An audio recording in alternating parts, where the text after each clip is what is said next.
This meeting of the Legislative Joint Auditing Committee is hereby called to order. Chair sees a quorum. The first item of business, I believe, as everyone knows, is a review of the special report of the Arkansas Governor's Office related to selected transactions and procurements for the period of May 1, 2023 through December 10, 2023, which was early released April 15, 2024. This time, I would recognize Legislative Audit staff to introduce themselves and to present the report.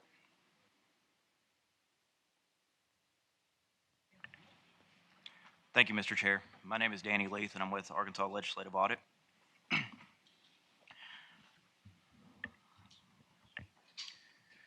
This report is issued in response to a request approved by this committee for legislative audit to review the transactions associated with the purchase of a custom podium by the Governor's Office. A timeline of events surrounding the purchase is provided in Appendix A. This review was conducted primarily for the period of May 1st through December 10th, 2023.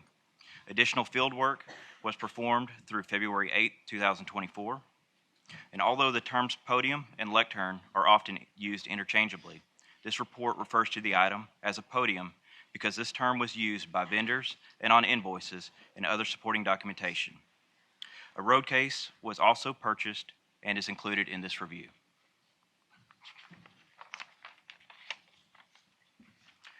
The objectives of this review were to establish events surrounding the procurement of, delivery of, and reimbursement for the podium, as well as a road case. Determine the entity with ownership of the podium and road case. Determine a market value for related goods and services based on specifications included on vendors' invoices and identified during the review. And to review transactions and events related to the podium and road case purchase for propriety and compliance with applicable Arkansas laws.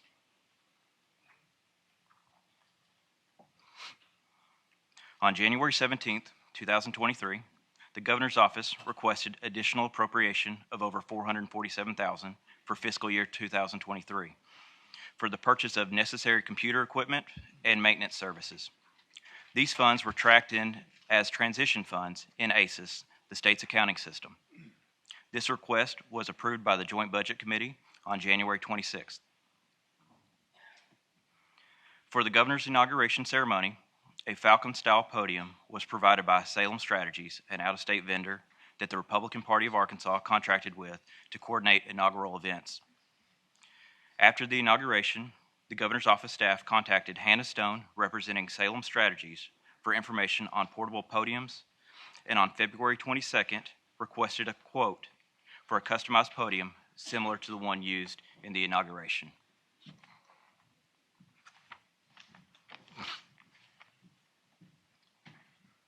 In early March, Ms. Stone provided a computer draft of a Falcon-style podium and estimated the cost to be between $10,000 and $15,000, depending on any upgrades or customizations selected, with a turnaround time of 30 to 60 days between order and delivery. During interviews with Legislative Audit, Governor's Office staff could not recall any other quotes being obtained. However, our review revealed that on March 24th, a Governor's Office staff member contacted an Arkansas-based audio and visual equipment dealer and received quotes for various styles of portable podiums, lighting systems, and sound systems. On April 12th, Governor's Office staff communicated to Ms. Stone that the purchase of the custom podium had been approved. At this time, Virginia Beckett was added to the conversations about moving forward with the podium purchase. Later, Ms. Beckett would be involved in the purchase as a representative of Beckett Events, an out-of-state vendor. Ms. Stone and Ms. Beckett had email accounts associated with both Salem Strategies and Beckett Events. Therefore, it appears they work for both companies.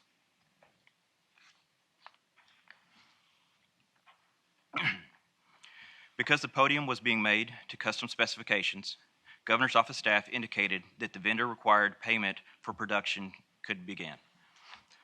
In late May of 2023, staff of the Department of Transformation and Shared Services, DTSS, which records the financial transactions for the Governor's Office in ACES, explained to the Governor's Office staff that state purchasing regulations do not allow for prepayment.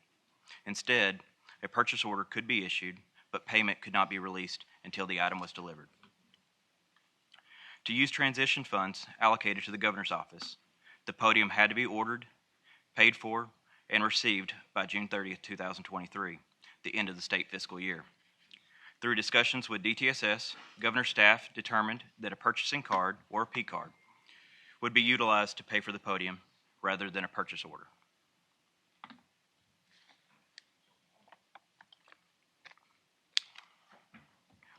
To conduct this review, legislative audit staff reviewed certain sections of Arkansas Code and Arkansas Attorney General opinions related to procurement law, disposal of state property, recording of transactions in ACES, creation and retention of purchasing documentation, use of P cards, expenditure of public funds, and certain provisions of the Freedom of Information Act. Additionally, legislative audit maintains that the governor's office is an agency for the purposes of the General Accounting and Budgetary Procedures Law, as discussed on pages 2 and 3 of this report.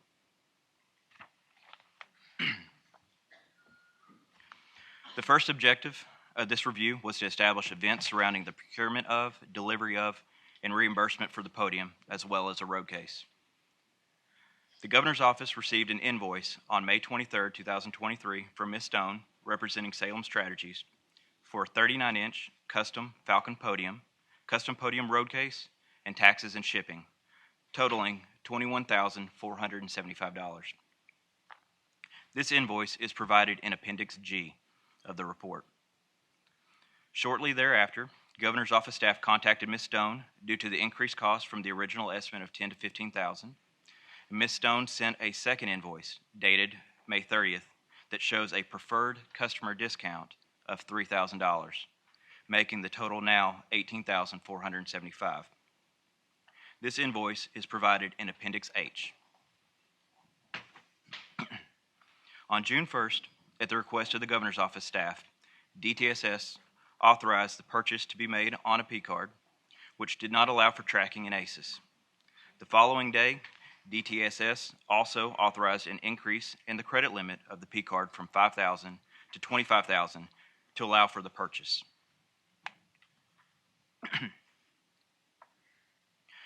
The governor's office received the final invoice totaling $19,029 by email on June 8th. The invoice states that this amount included the cost of the podium and road case, as well as taxes and shipping, and a 3% credit card transaction fee. While previous invoices were provided by Ms. Stone as a representative of Salem Strategies, the final invoice was sent by Ms. Beckett, representing Beckett Events. Therefore, this report will refer to the final invoice as the Beckett Events invoice. During interviews with legislative audit, the governor's office staff indicated the governor questioned the increased cost and was told by her staff the increase was based on the inclusion of a road case, shipping cost, and taxes, which were not part of the original quote. The Beckett Events invoice was approved by the governor and paid on June 12, 2023, using a P card issued to the executive assistant to the governor's office deputy chief of staff. The Beckett Events invoice and a QuickBook receipt are provided in Appendix I of the report.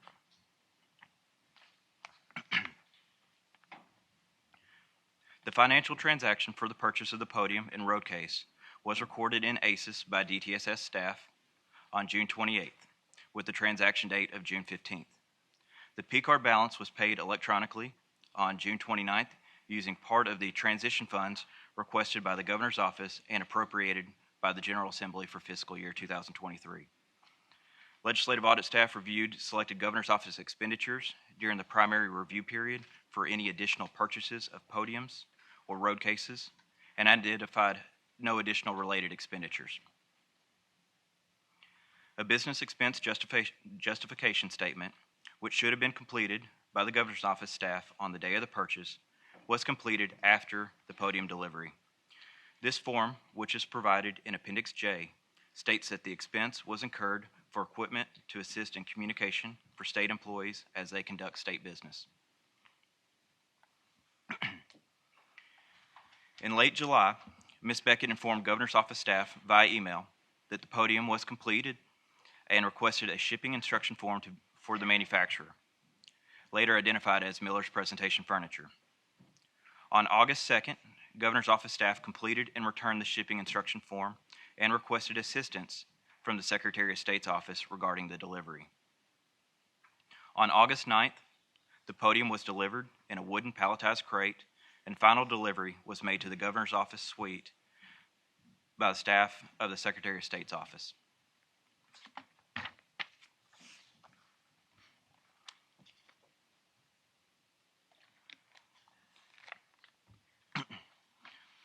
On the day of the delivery, Governor's Office staff discovered that the height of the podium did not meet order specifications and inquired with the Secretary of State's office about the location of the delivery crate.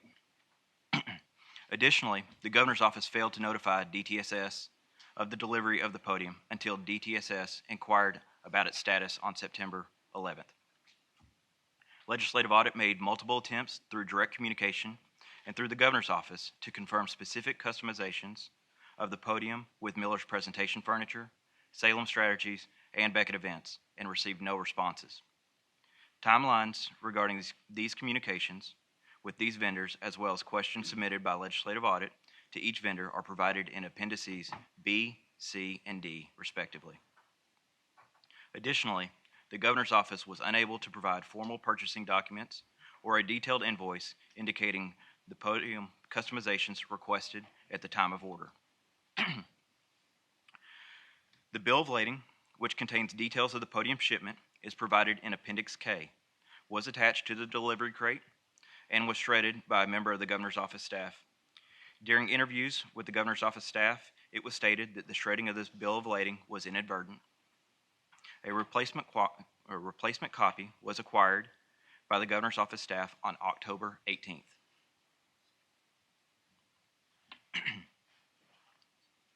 According to RPA representatives and Governor's Office staff, the reimbursement to the state for the podium and road case was initiated by a phone call to the RPA from the Governor's Office staff on September 14th, 2023.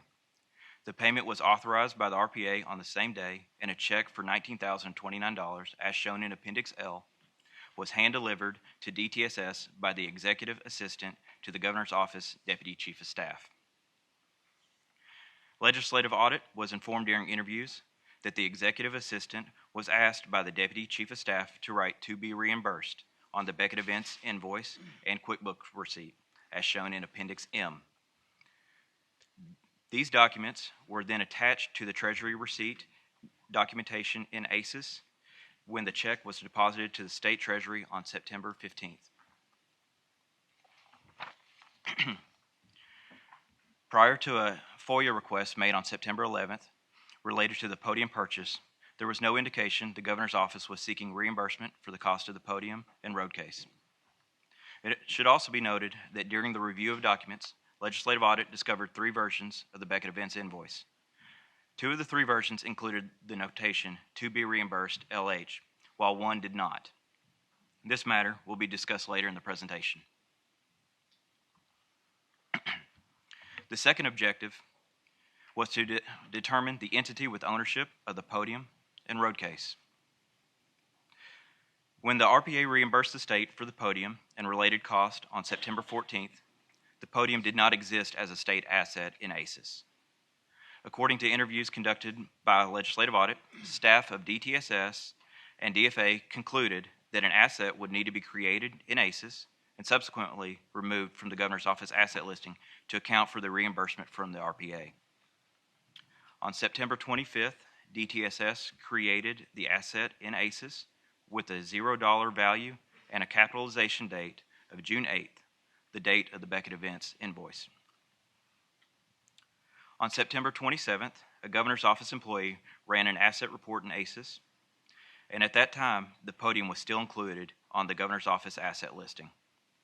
On October 3rd, DTSS, with the assistance from DFA, removed the asset using a date of September 14, 2023, the date of the payment from the RPA.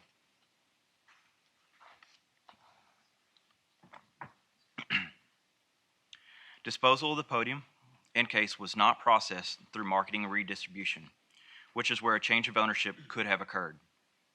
As discussed on pages 6 and 7 of the report, The Governor's Office is exempt from procurement law for purchasing.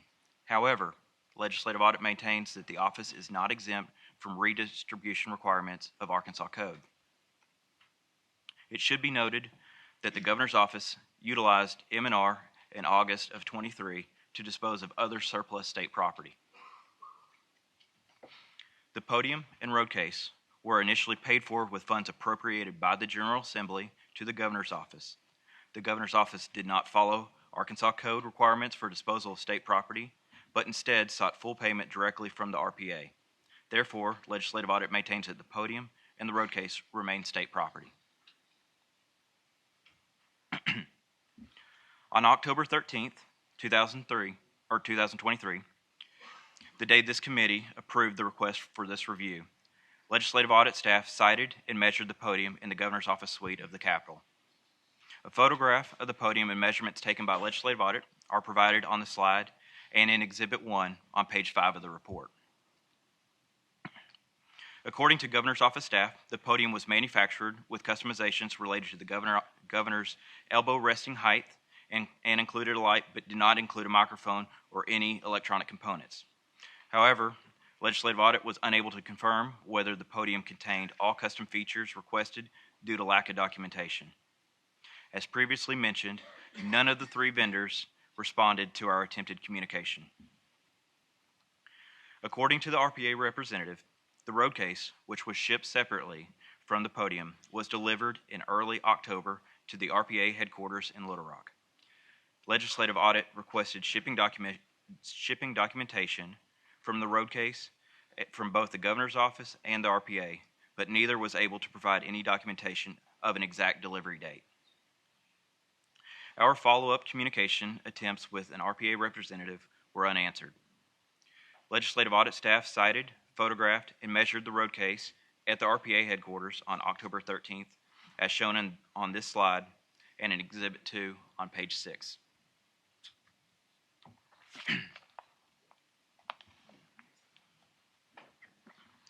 The third objective was to determine a market value for related goods and services based on specifications included on the vendor's invoice and identified during the review. To determine the fair market value of the podium, road case, and other services purchased from Beckett Events, Legislative Audit relied on two documents. First was the Beckett Events invoice breakdown, which was provided to the Governor's Office by Beckett Events on October 9th, 2023.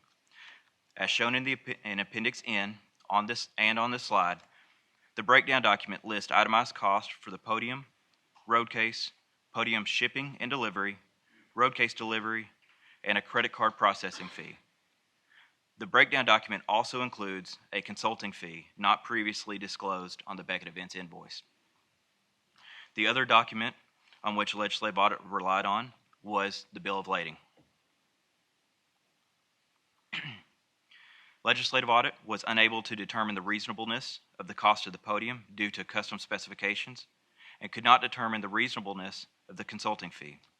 As already noted, Legislative Audit made numerous attempts via telephone, certified mail, and email to obtain specific custom features of the podium directly from Miller's Presentation Furniture, Salem Strategies, and Beckett Events.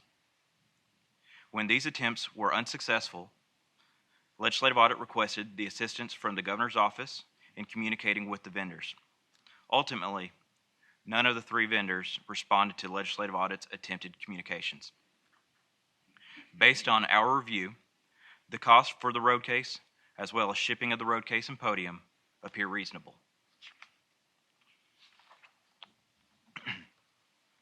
The fourth objective was to review transactions and events related to the podium and road case purchase for propriety and compliance with applicable Arkansas laws. First, Legislative Audit examined compliance with certain provisions of FOIA. Legislative Audit's understanding of the procedures used by the Governor's Office and DTSS is based on interviews with staff from these two offices. Financial transactions for the Governor's Office are recorded in ACES by DTSS employees, and supporting documentation is to be provided by the Governor's Office and retained by DTSS. When DTSS receives a FOIA request related to financial transactions of the Governor's Office, the requested information is compiled and reviewed by DTSS, and the protected information is redacted. Once further review by the Governor's Office is complete, the information is returned to DTSS and provided to the FOIA requester. It should be noted that unpublished memoranda, working papers, and correspondence of the Governor are not open to the public under Arkansas law. Under Arkansas Code, the custodian of the record for the purposes of FOIA is defined as the person having administrative control of that record. Custodian does not mean a person who holds public records solely for the purposes of storage, safekeeping, or data processing for others. Based on interviews with the staff of DTSS and the Governor's Office, DTSS was considered the custodian of the record for the financial transactions of the Governor's Office by both the Governor's Office staff and DTSS staff, and both were directly involved in responding to FOIA requests for documents. Clarification may be necessary from the General Assembly in determining the custodian of record for the Governor's Office. Legislative audit staff selected for review a FOIA request related to the Podium, as well as 2 additional FOIA requests for information not related to the Podium. The first request reviewed was made on September 11th, 2023, and is related to the Podium purchase as well as other selected expenditures.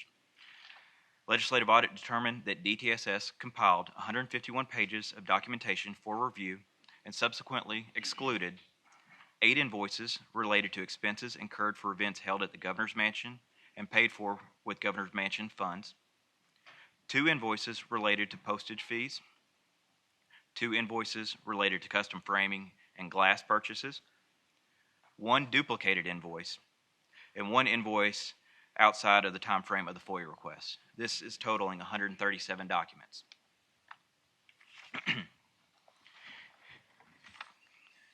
DTSS provided to the requester a total of 140 pages of documents on September 15th, which included 137 documents originally compiled by DTSS, as referred to in the previous slide, 2 documents related to the travel expenses of the Governor's Office staff, and 1 invoice from Beckett Events with the notation, "To be reimbursed, LH." This is referred to as version B of the Beckett Events invoice in the report. Our review of the documents compiled compared to the documents provided to the requester revealed that DTSS excluded invoices related to postage, custom framing, and glass, all paid with the Governor's Office P-card, and potential noncompliance with Arkansas Code. During this review, legislative audit staff identified 3 different versions of the same Beckett Events invoice for the Podium and road case, as described on page 11 of the report. On September 14th, the executive assistant to the Governor's Office Deputy Chief of Staff delivered the check from the RPA to the DTSS office and asked for a printed copy from ACES of the documentation related to the Podium and road case purchase. The invoice and the QuickBooks receipts were then printed, and the executive assistant then made the notation, "To be reimbursed, LH," on both documents. This version of the Beckett Events invoice referred to in the report as version A, and the QuickBooks receipt were attached to the Treasury deposit of the RPA payment to the state.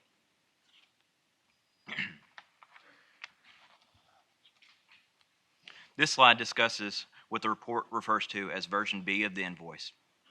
On the morning of September 15th, the Governor's Office requested from DTSS an emailed copy of the Beckett Events invoice with the added handwritten notation. DTSS responded that the invoice would be attached to the Treasury receipt to be sent later that afternoon. As previously mentioned, this version of the Beckett Events invoice sent from DTSS to the Governor's Office is referred to as version A. Version A also included the handwritten notation, "To be reimbursed, LH," but the notation is different in appearance from the notation on version B. Version B of the Beckett Events invoice was not attached to the Treasury deposit of the RPA payment to the state.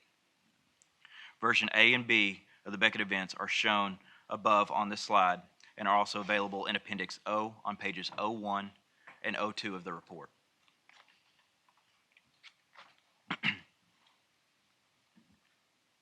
Version C of the Beckett Events the Beckett Events invoice was included in supporting documentation for the transaction in ACES and is provided in Appendix I on page I-1 and in Appendix O on page O3.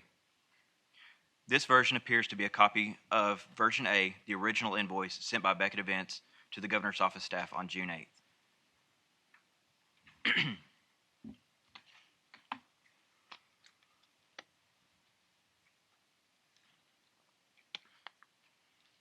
Version B of the Beckett Events invoice with handwritten notation and Version C without handwritten notation were provided to the requester of documents under FOIA. Version A and the QuickBook receipt, both containing the handwritten notation attached to the Treasury receipt, were not provided to the requester of documents under FOIA. During interviews with staff of DTSS and Governor's Office, Legislative Audit established that the Executive Assistant to the Governor's Office Deputy Chief of Staff made the handwritten notation to the public record after it was entered into ACES on June 28, 2023. Legislative Audit maintains that this handwritten notation, which altered the public record, potentially conflicts with Arkansas Code.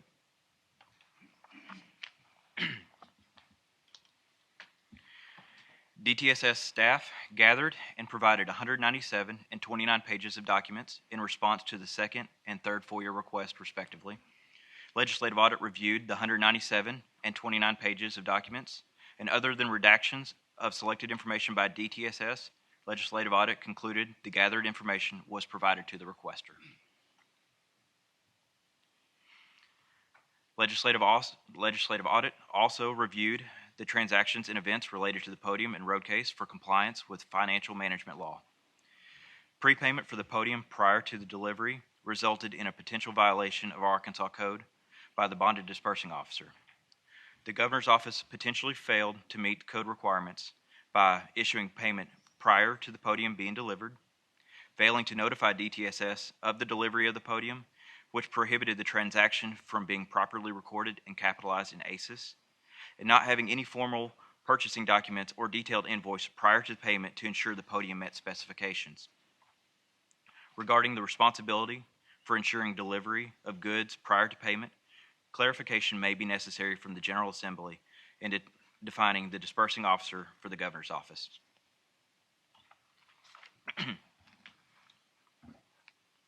Next, Legislative Audit reviewed the use of appropriated funds. As previously discussed, the Governor's Office requested and received additional appropriation of over $447,000 for use during fiscal year 23. The increased appropriation was allocated among operating expenses, professional fees, and capital outlay, as shown on the slide, and the Podium purchase was applied to operating expenses. Arkansas Code defines operating expenses as including but not limited to equipment not capitalized, and Legislative Audit maintains that the Code does not allow for purchases of equipment subject to capitalization. As previously established, Legislative Audit maintains that the Governor's Office is a state agency for the purposes of the General Accounting and Budgetary Procedures Law. Part of this law is an obligation upon the CFO of the state to prescribe and establish a uniform system of perpetual inventory for property and equipment, with a central control being established and maintained in DFA. DFA established capital asset guidelines, which outline a standard capitalization threshold for equipment and added to the state agency's asset list. Again, equipment to be classified as an operating expense, the equipment may not be capitalized. Legislative Audit was unable to locate any statutory provisions exempting the Governor's Office from the provisions governing capital asset guidelines for property, and the audit of financial statements of the Governor's Office have historically included the same threshold for recording capital assets for financial statement purposes. Communication between the Governor's Office staff and DTSS revealed the transaction was to be error corrected to capital outlay.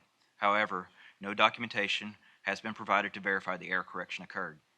Legislative Audit also questions whether the custom Podium and road case meet the definition of computer equipment or maintenance services for which the additional appropriation was authorized.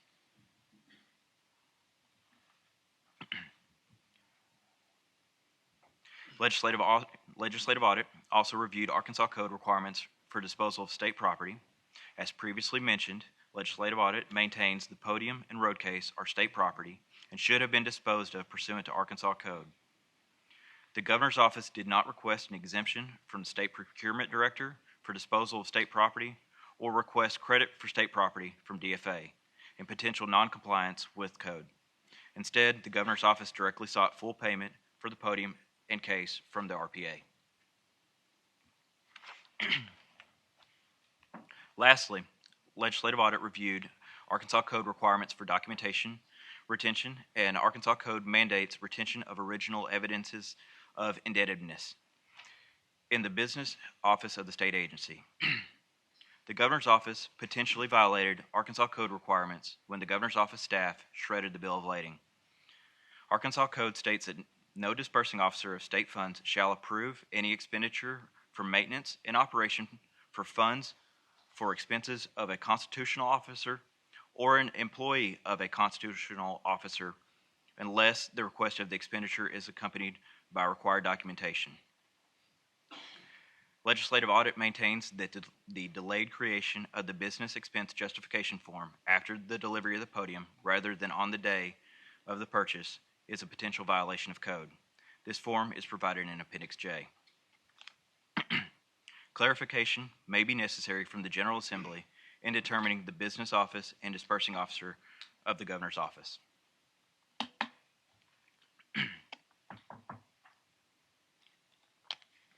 As provided on pages 16 and 17 of the report, Legislative Audit makes the following recommendations.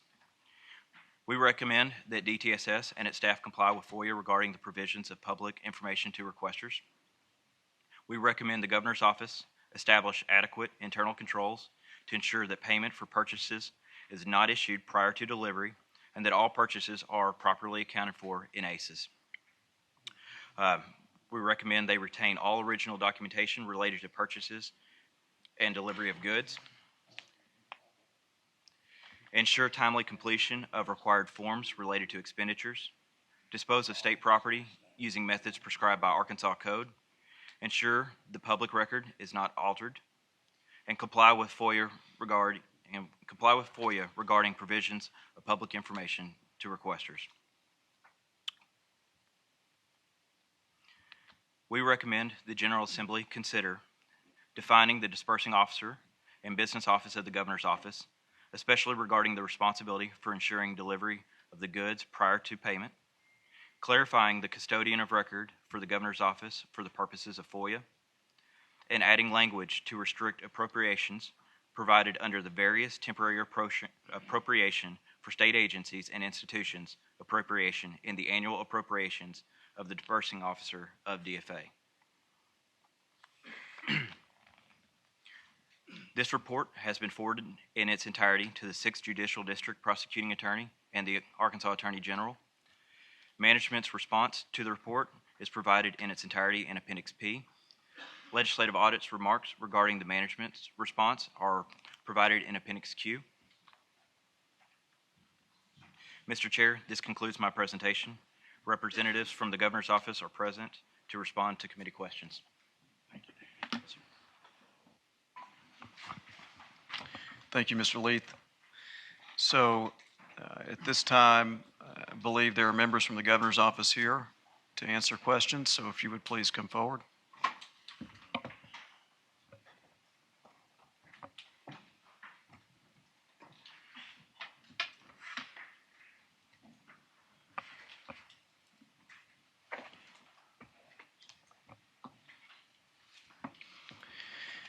If you would, each identify yourselves for the record, please.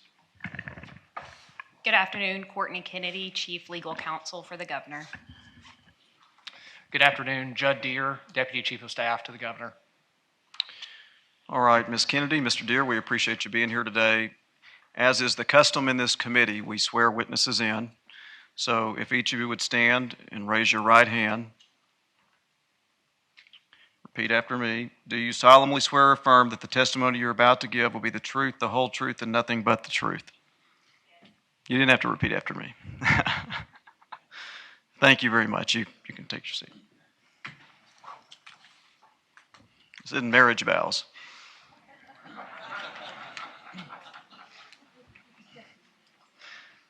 So how I'd like to begin this part of the hearing is I'd recognize you to make an opening statement, and then after you've made your opening statement, we'll open it up to member questions. So you're recognized to make an opening statement. Thank you very much, Mr. Chair. Chairman Wallace and Chairman Gazaway, Vice Chairs Payton and Womack, and members of the committee, thank you for giving us the opportunity to speak on this report. Since the beginning, the governor's office has welcomed this audit and encouraged the General Assembly to complete it quickly. Throughout the process, we were cooperative and accommodating to the auditor's request. We are pleased that the final audit report proves that what we have said all along, that our office lawfully purchased a podium and travel case, and the state was fully reimbursed with private funds for the podium at no cost to the taxpayers. Ultimately, the audit wasted significant taxpayer resources just to come to the conclusion that no laws were broken and no fraud was committed. Even so, we are glad this report dispels all of the ridiculous Twitter conspiracy theories that had been generated online. It shows that the podium and travel case are real, that their cost was not unreasonable, that the podium was built to specific height requirements, that the purchase was not part of some, quote, payment scheme or, quote, wire fraud, that the items were lawfully transferred to the Republican Party of Arkansas, and that the governor's office has taken steps to improve its internal purchasing procedures even before the audit began. Still, there are areas that the audit gets wrong. As Arkansas law has long held, and as the Attorney General reiterated last week, the governor's office is not a state agency. Rather, it is a constitutional office, exempt from the majority of agency accounting and budgetary procedures, statutory capitalization requirements, and procurement rules for disposing of assets. The auditor's misapplication of Arkansas law on this subject underpins most of their allegations against our office. Additionally, the governor's office was lawfully allowed to use state funds appropriated by this body to purchase these items. A copy of the bill of lading was provided to the auditors, and prior to the audit, the governor's office had already improved its internal procedures, including completing all business expense justification statements. Finally, we would like to emphasize that a handwritten note on an invoice, absent a false alteration, is not a violation of Arkansas law. Our office's response to the audit contains expanded justifications for all of our statements, which we would be happy to describe in more detail. We welcome this opportunity to continue our office's record of transparency on this topic and look forward to today's hearing on the issue. Thank you. Thank you, Mr. Deere. Ms. Kennedy, do you have any remarks? No, sir. Okay, thank you very much. This time we'll open it to member questions. It looks like first in the queue I have Senator Petty. Senator Petty, you're recognized.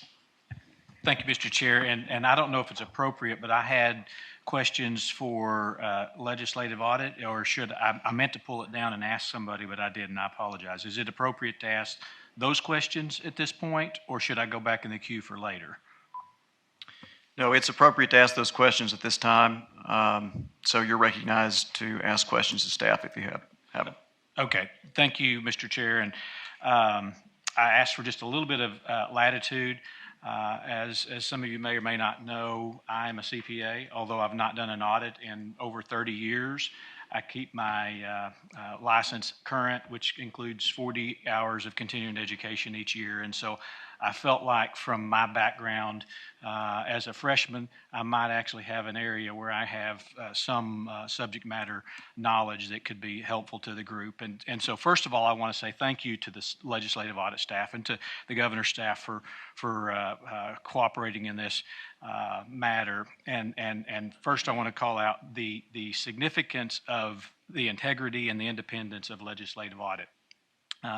To me, as a CPA, it may require, and some of you may not realize this, it may require a different threshold due to professional standards that are not within our control as a legislature or even legislative staff's control because of these professional standards and quite frankly not within our control as legislative body, and that's outside of legislative audit's control. I'm not saying that is in the situation in every case, but that is a potential due to the professional standards. But I do think it's important that independence and integrity of legislative audit, and quite frankly, it's important to all of us in state government. And so I understand that as a CPA probably better than anyone in here, having done a few audits in my time and served on a few of the audit committees up to this point in my short career down here. So with that, I wanted to preface that and say that please, Governor, staff, or legislative audit, don't read anything into my questions. I'm just reading these questions that I had in reviewing this report. They're not to be a personal attack, intended to be a personal attack, and certainly not meant to criticize anybody on either side. And as such, I have a few questions, so I'll go there. But one that I think probably has been asked in the media or may be asked in the media that I think I'm just going to go ahead and knock it out because of the integrity and the independence of staff. Have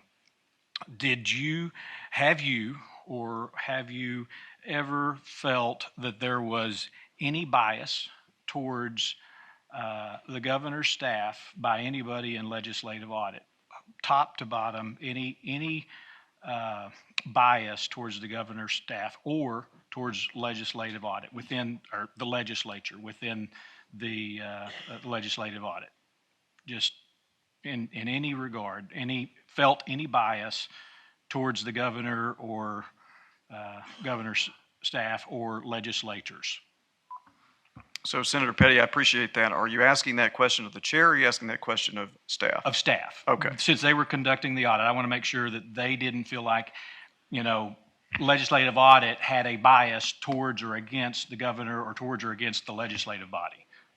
No, sir. We had no bias against the governor, the governor's staff, the legislature, anyone. We have been doing this since 1953, and we've tried to be independent and unbiased, nonpartisan in everything that we do. We're just out to get the facts. And I appreciate that and respect that, and wanted to ask that in light of some things that have happened at the federal level. I figured somebody would have that question. I wanted to ask that. And so with that out of the way, do you feel like there was any independence violated by anybody on the legislative staff or anybody by the audit in terms of trying to influence your outcome on your report? Not talking about disagreements as to law applicability, but just undue coercion. Again, of the legislative audit. Sorry. I'm not for sure I understand your question. You're talking about anyone on staff trying to influence? No, did staff experience any of that in this process? As far as, could you repeat your question? Okay, all right. Do you feel like any undue influence that would have impaired independence was presented to legislative audit staff? Our report is unbiased, and I feel like that we have presented a good report, sir. Thank you. And again, I expected that. Would have been shocked if it was anything other than that. So thank you. And I hated to even ask that, but I thought we would get that out of the way so nobody else had to wonder or read in between the lines. So on the objectives, who established those objectives? Just real brief, was that you or the legislator or legislative audit that requested that? Based upon the request that was presented at the meeting and approved by the legislative audit staff, basically, as you are aware, we brainstorm. So we have a project to do. We sit down and we determine how do we approach this. What are the important issues that need to be addressed? Right. Okay. And again, thank you, Mr. Chair. getting into kind of the meat of the results and the review, legislative audit referred to several attorney general's opinions. I think there's 10 or maybe 11 in there, and only one, Attorney General opinion number 2011-040, actually called out specific language. I actually went back and reviewed all of them. I did not have time to read every word of every page, but based on my review last night, those were all dealing with other agencies. There was nothing specific on any of those dealing with the governor's office, correct? I'm going to ask Emily White, our attorney, to answer. That's correct, Representative Perry. Okay, thank you. And specific to the 2011, why did you call this one out specifically as opposed to maybe, for example, 2014 or 2016, maybe the more current one? Was there something that stuck out in that one more or had more weight than the others? Without having, can you give me the number again, Representative Petty? I'm sorry. So that is 201. I just made one up. 2011040 is one you cited, but I just said 2014132 or 2016016 were more current. These are all very specific fact-based opinions. That's right. And none of them were specific to the governor's office, especially specific to this issue. But why the one 2011040, which is 13 or 14 years old, that's referenced in your report? I believe it's starting on page 3. Thank you for that.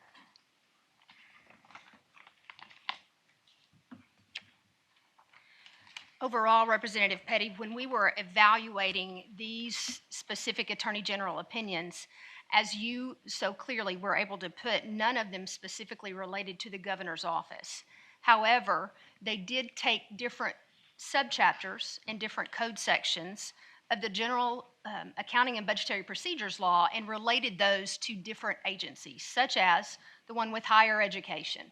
I think that may be the one you're referencing. Right. Where there was an AG opinion that spoke about how it can't be a truly comprehensive act for purposes of application if we don't consider institutions of higher education as part of those institutions covered in that specific code section. And in addition to that, we spent some time examining 91-416, which was not about the governor's office, but was about a constitutional officer. So it is another constitutional officer. It was a prosecuting attorney. And in that opinion said that 19.4, subchapter 15, was applicable to a constitutional officer, a prosecuting attorney, and for purposes of marketing and redistribution of state property that was in the hands of a constitutional officer, a prosecuting attorney, that constitutional officer had to abide by the provisions of the GABPL. And so we took a broad spectrum approach to analyzing different code sections of the GABPL to coming to our opinion that for these particular code sections, if there was not a specific exclusion exempting the governor's office, then we applied the logic from 91-416 or from 89-098 and opined that if it did not specifically exclude them, it was applicable to them. Okay, thank you. Yes, sir. And so I'm certainly not an attorney, and I, like I said, I reviewed those. There were others that might have been, to me, again, I'm a CPA, or actually some might say I crossed over to the dark side and I'm a recovering CPA, but some of those were less clear to me than some of the others that you're referring to. So, all right, so there was some dialogue about the GAPBL and that 242-page document, and I won't ask you, I'm just going to refer to that document, and it was created by statute that the chief fiscal officer would create that document and define or describe in that financial management guide how those accounting procedures are operating. And so my question is, in your audit, were there any conversations with the chief fiscal officer about their thoughts on these issues? As the chief fiscal officer, since you're referring to the guide that they're basically over creating at least and implementing, was there any conversation with the chief fiscal officer about their opinion on applicability or non-applicability? If you give me one moment, Representative Petty, I want to make sure that I get the title right of the person that we did speak to at DFNA. I believe it was the controller of the state, but I want to clarify that with our audit staff. I did not actually take that interview.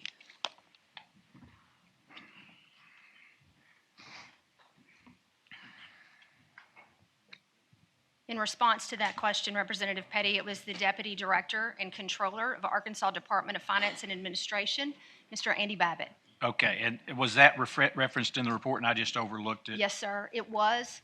And I apologize, I can't recall the exact page, but we did reference that conversation or that interview, and then directly below it, we referenced a conversation with the Director of Office of State Procurement also. Okay, and I probably was looking for Chief Fiscal Officer and overlooked that, so thank you. So in looking at that document last night and looking at that, it's specific to certain areas. In beginning in, at least in by this time it was late last night, page 119, it lists departments or agencies. And it's the first time I start seeing what is an agency in general. And it does not list on page 119, it does not list the governor's office in this general listing of agencies and departments and commissions.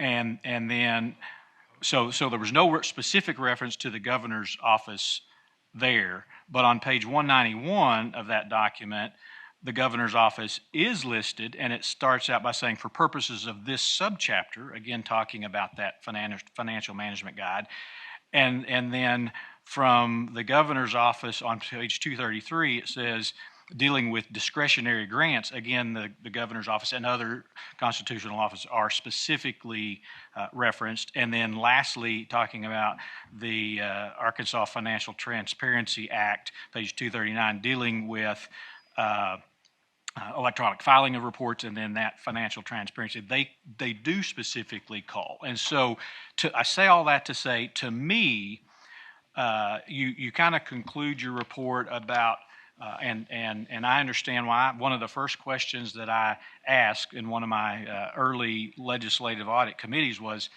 from my days, and again, that was a long time ago, is there not a such thing as materiality? And the answer from the legislative auditor was, no, that's not for our judgment. We have to turn it over, or we choose to turn it over to the prosecuting attorney as a matter of violation, for them to determine if it's a matter of violation. And so I understand that, but in all of those others, you specifically say potential violation, potential violation, potential violation.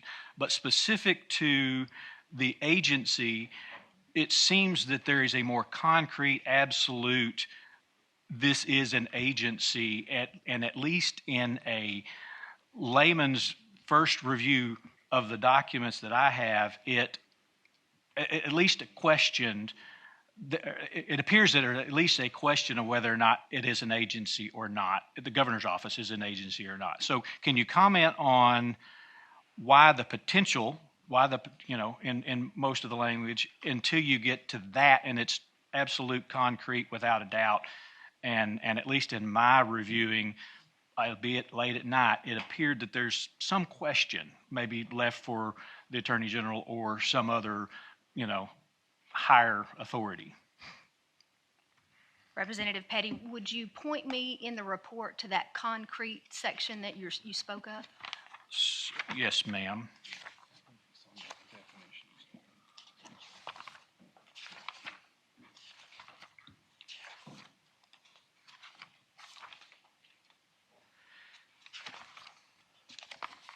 So in your let me get to the conclusion. In the areas of potential noncompliance, we talk about the 7 or 8 bullet points there. But in the report, it is clear on several pages that you've reached the conclusion that that law does apply, not potentially apply, but does apply. And again, Representative Petty, there are many different code sections, many different avenues of law in the General Accounting and Budgetary Procedures Law. That act, when it was created in 1973, that was an expansive and comprehensive act that took up in excess of 200 pages. Our Arkansas Supreme Court has only opined on one provision of that act, and they did it 1 year after that act was passed. It's not an act that's been litigated. It's been heavily left up to administrative interpretation of those different subsections of that act. And so, in our opinion, we were very concrete based on the gamut of the Attorney General opinions that we had reviewed, going back to '79, that for purposes of some of the subchapters in the GABPL, that the governor's office, as a constitutional officer, would be subject to certain code sections, just like the prosecuting attorneys were in Opinion 91-416, just like the institutions of higher education were in 11-040. And so we made that decision, and it did seem to be a little more concrete on the definition of state agency. But the definition of state agency, if you read Attorney General Opinion 89098, there is no general definition for state agency to encompass the entirety of the GABPL. That Attorney General opinion says that the definition of state agency is left to the individual subchapters. And if I understand correctly, what you were asking me to opine on, that's our response to that and how we came to that more concrete determination that we believed the governor's office was a state agency for purposes of those specific subchapters. And where did the financial management guide come in the evaluation of this? Because, again, in that document, it's very specific, talking about the administratively administering these laws. It talks specifically about agency or not, government office. Governor's office. So. May I, Chair? Yes, give one moment. Senator Petty, I just want to say that I've allowed you some latitude here. If we take this approach with every witness from this point forward, we're going to be here until midnight. And so I'm going to recognize that question and allow staff to answer it, but then we're going to have to move on. Sure. If you want to get back in the queue, I'm happy to come back to you. And I would just encourage members to try to make your questions more concise, get back in the queue so that we give everybody the opportunity to ask the questions that they need to. I appreciate your questions again and again. I'm trying to allow you some latitude here, but got several members in the queue at this point. Absolutely, I appreciate it. Representative Petty, to answer your question, we did consider those rules that were enacted based on statutes. And we even, in the course of our evaluation of the communications, if you refer to page 7 of our report, middle of the page, in the 4th paragraph, there's a sentence that reads in the middle of that paragraph, DTSS and DFNA also concluded that turn-in documents could be submitted to M&R to utilize that process to facilitate redistribution of this item of property. And so we did discuss that and we did rely on the rules, but those were rules, and those were rules that were promulgated based on statute, and the statute trumps a rules interpretation in our opinion. So that's why we so heavily relied on those Attorney General opinions that interpreted the statutes. All right, thank you, and I'll get back in the queue. Okay, thank you, Senator Petty. And let me just say, we've already delved off into the finer points of law related to the interpretation of whether or not the governor's office is a state agency. I see Mr. Owsley here from the Attorney General's office. I think if we're going to have this debate and there are going to be continued questions about the Attorney General's opinions and references to the Attorney General's opinions, it would be helpful if Mr. Owsley would join the witnesses at the table. So at this time, Mr. Owsley, I'd invite you to join those witnesses at the table.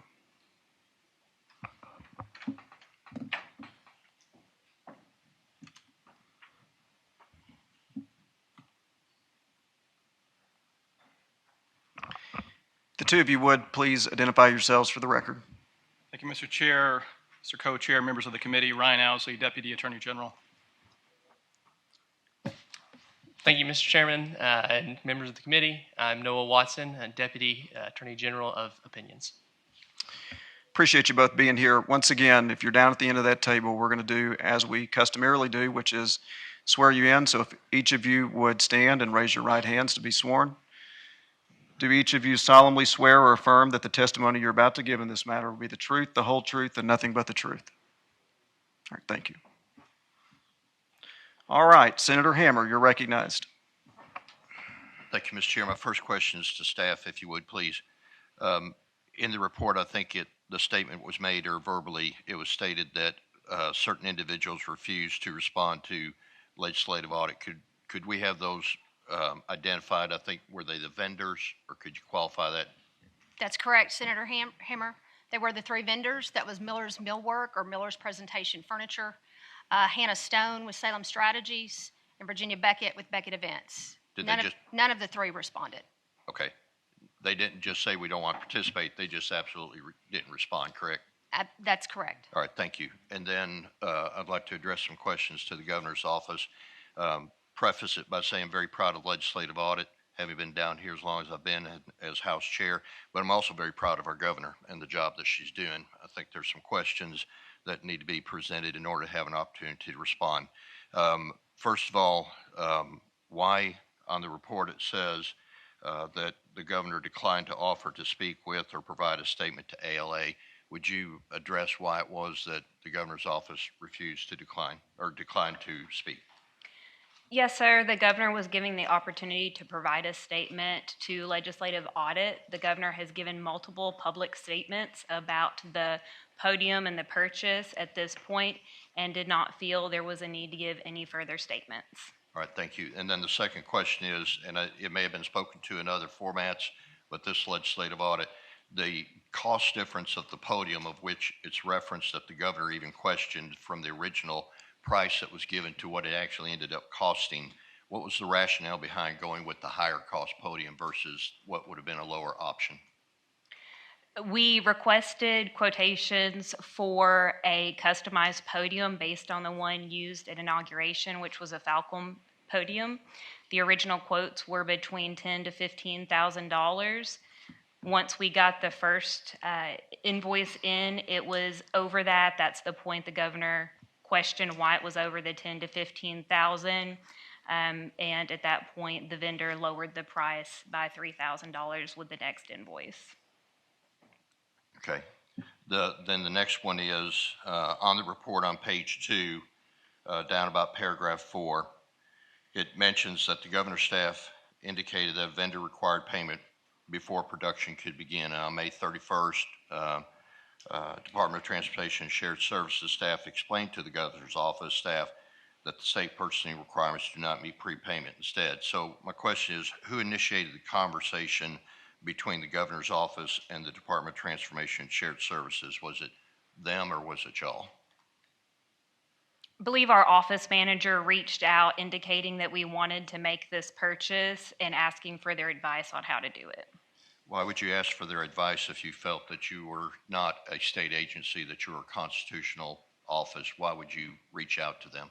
TSS is the governor's office business office, so they handle all the financial transactions for the governor's office. Did they ever raise the question with you that this may become an issue that's before us today, or was there any conversations about, you know, the difference maybe of opinions between state agency versus constitutional office? No, there was some question about P-card usage, and they were able to work through how that was used, but it was never in light of, I don't think anyone could have anticipated being here today. No. It has raised an issue that'll have to be addressed, so for that, it'll be a good discussion for that. But there was never any conversation between you and them as far as were you advised that you were a state agency or a constitutional office by them, and you could procure under different expectations than state agencies? There was no conversation, to my knowledge, regarding the distinctions between agency and constitutional officer. with our office manager. Okay, and I've got a question for Attorney General, and then I'll yield, Mr. Chairman. Thank you. The Attorney General has rendered an opinion on this matter. I presume, just for the record, it was initiated by the governor's request that the AG opinion be offered or rendered? Senator, that's correct. Okay. And so if this goes into litigation, just help me as a non-lawyer, help me understand how it would be that the Attorney General could, as a constitutional officer, in this case himself, be able to go in and to argue without having a degree of bias being a constitutional officer. And I would presume that he would take the same position that the governor is taking when it comes to procurement. Is that fair? Could you respond to that? Yeah, thank you for the question. So the conclusions that we have in the Attorney General opinion go to whether the governor's office is an agency in general for purposes of the General Accounting Budgetary Procedures Law for all the subchapters. Our conclusion to that was no. In some chapters they are, and some subchapters they're not. And that conclusion is consistent with at least 3 prior Attorneys General opinions. So we view that as giving this basically the received report. Those Attorney General opinions are cited in the opinion that we published. None of those opinions are referenced in the Leg Audit report. And when you say there's, in some cases this, in some cases that, is that in reference to how the procurement procedures are applied based on whether it's an interpretation constitutional officer is a state agency? I mean, it would seem like there would be a consistency in it throughout the time that we've been, using this practice. So just help me understand that statement. Thank you, Mr. Chairman. I'll yield. Yeah, thank you for the question. I think Noah may be the best one to answer that question, having written the opinion itself. Thank you. Thank you for the question. What it is based on is the language that is used and how agency is defined in separate subchapters and generally also for the GABPL. I understand that Ms. White earlier testified referencing to an Attorney General opinion that did in fact say there's no general definition, and I'm not up here saying that any of the position that they've taken.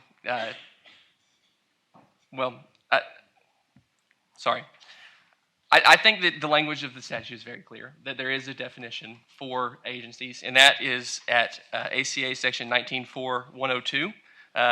And there it says, for this chapter, unless otherwise necessary, agency means agencies, boards, commissions, departments, and institutions. And the way we've interpreted that, and the text is clear, that some subchapters clearly change the definition. They say state agencies for this subchapter includes offices, for example. That's subchapter 22, 21.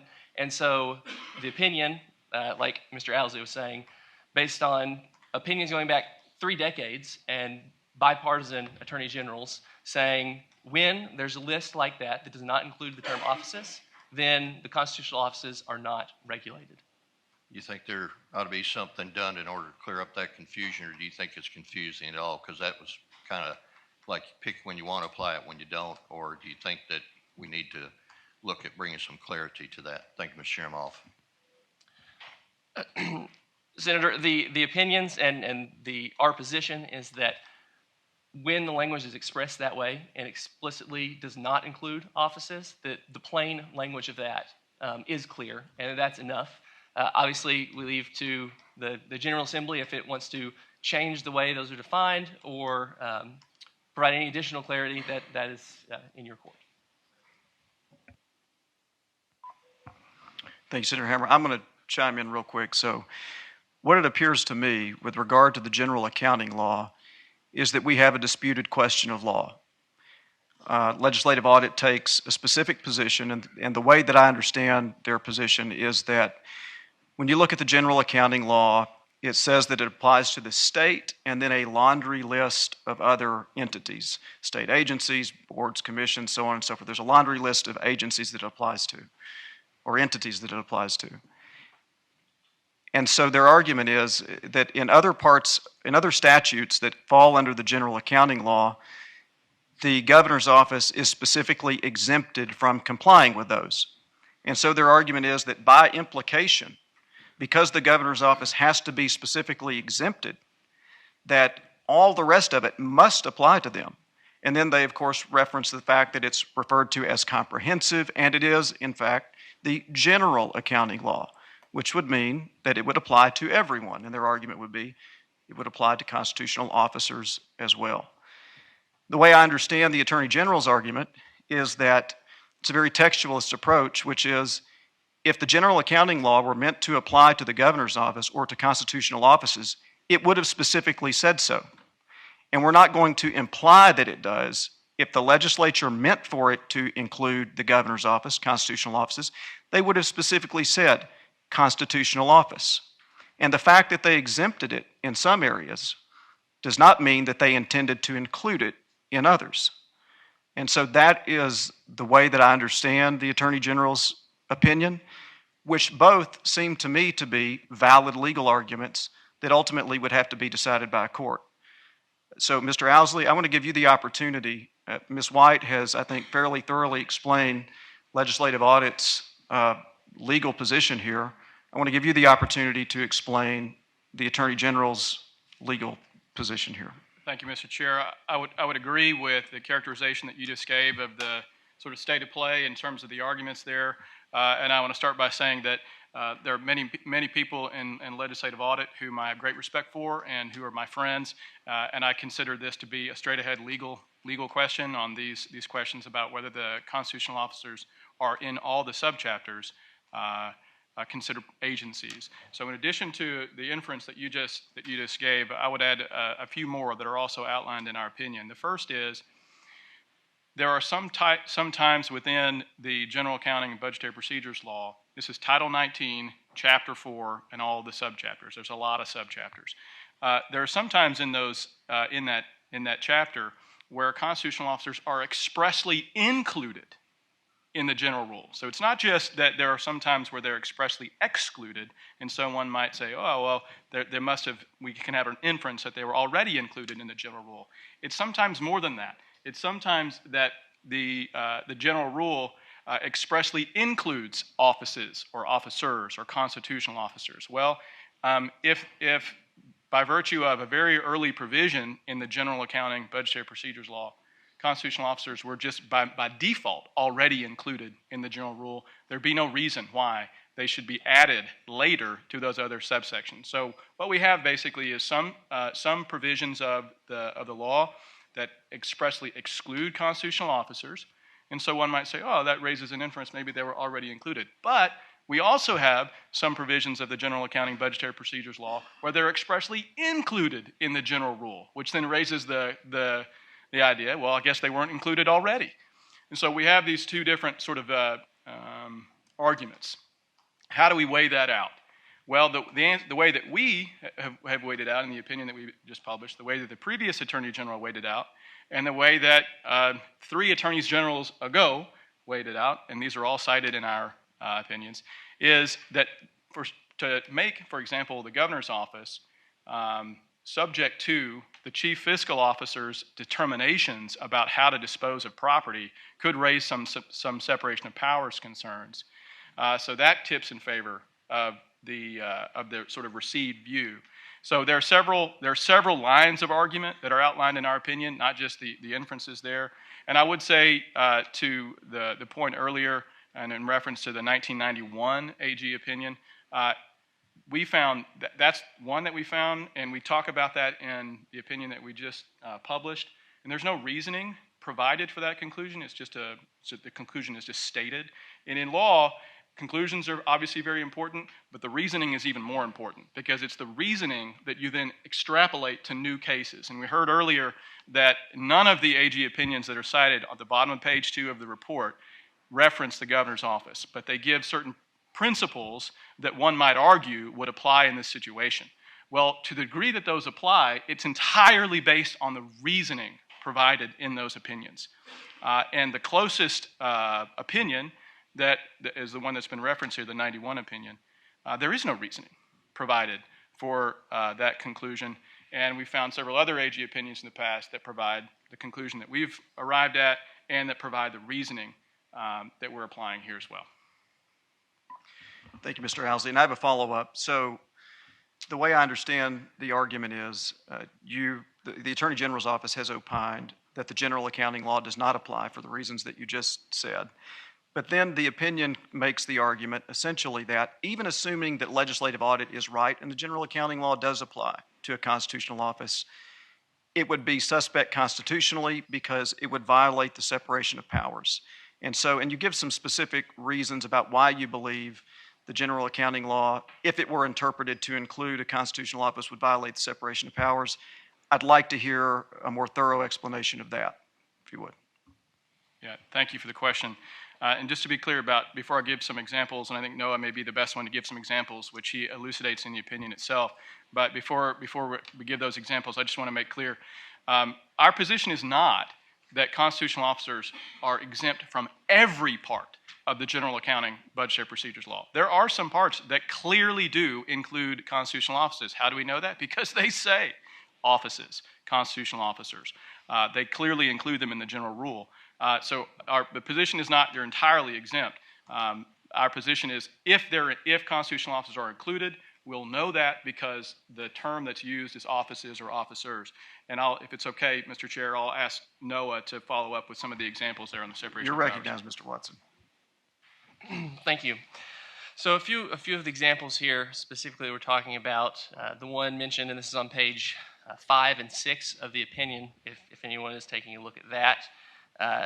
There are certain provisions that put budget classification transfers of state agencies at the almost complete discretion of the chief fiscal officer of the state. And our Constitution gives the governor the supreme executive power. And if the governor were required to essentially report to her own appointee, because that's the Secretary of DFA, is the chief fiscal officer, then that would violate that principle of the separation of powers. There are also a couple other examples, and this is in footnote 32 of the opinion. Another provision, for example, requires that each executive head of state agencies follow procedures established again by the chief fiscal officer. And again, one of the provisions relevant to this, section 19.4.1503, gives the chief fiscal officer unilateral authority to transfer and sell state agencies' property and equipment. And again, as Mr. Owsley mentioned, it has been the position of the Attorney General's office going back to 1991 that such an inversion of the constitutional hierarchy raises constitutional concerns. And again, as Mr. Owsley said, that's not to say that no setup that regulates the constitutional offices or the governor's office, or let me say, every setup, not every setup, would violate the separation of powers, but how these specific ones are raises those concerns. Mr. Owsley, I'm going to ask one more question. I'm going to come back to you, and then I'm going to go back to members. But it sounds like to me, and again, I'd like to hear you opine on this, you mentioned specifically that some of the general accounting laws do indeed apply to the governor's office because they specifically say so. One of those that's very clear from the report, and this is mentioned in the report, is the business expense justification form. Specifically says that the governor's office must complete one of those. We know there's an issue about it was completed in this case, but it was completed at a later date, maybe before it should have been completed. But we know that that applies to the governor's office because it specifically says so. And so I guess there are two things that I would ask. One, how do you make the argument essentially that legislative audit's argument is one from implication, whereas the Attorney General's opinion seems to be one that's very textualist, that if it was meant to apply to a constitutional office, it would say so. In some places, it says so. And in other places, it doesn't. So we should not presume and cannot presume that it would apply there because they would have said so. I'd like to hear your explanation on that. And then the second thing is, as with many of these questions with regard to how we interpret statutes, it's a statutory construction analysis. I haven't reviewed the rules of statutory construction in a while, but if you'd like to talk about those, I think that would be helpful to this committee also. Thank you, Mr. Chair. So yes, the business expense justification statement, that subchapter does apply to constitutional offices. Again, how do we know that? Because the text says it includes offices in the list of entities subject to the law. So that's why I wanted to be careful earlier when I said we're not, the position is the AG's office is not that no provision within the general accounting budgetary procedures law applies to offices. It's that only some do. So that there's not a default rule that says they always apply to constitutional offices unless otherwise stated. So we're pushing back on that idea that there's a default rule. And we're also trying to make clear that what we're saying here is what previous attorneys general have said. So from our perspective, this is not a new statement. This is us sort of delivering those sort of received opinion on that. In terms of the rules of statutory construction, I really enjoy this stuff. I could talk for a long time about that. I really enjoy it. I'll just start. I'll be very brief. So the gist is what you all put in writing matters. The language that you all decide on makes a difference. And that language is what moves from one chamber to the next chamber. And as you know perhaps better than anybody, you individually but also collectively, your language, it may get over to a different chamber, and somebody else may look at it, and they may have a different sense of what that language means, what you intend by it, for example. You may read the same language, and I intend X. Somebody else reads that, well, it looks like Senator so-and-so intends Y. But at the root of it, what that language, what the statute means is what you all vote on, the language. And ultimately, that's what goes to the governor for signature or veto. It's the language. And so the principle, the cardinal rule of statutory interpretation is to look at the text of the statute and allow that text to start the process and to guide it all the way through. And if the legislature wants every subchapter in the general accounting and budgetary procedures law to apply to constitutional offices, they can make that the case by including the term office or officers in each of those subchapters, as they have done for a certain subset of those subchapters. I'll stop there because I could say a lot more. All right, thank you very much. Last thing.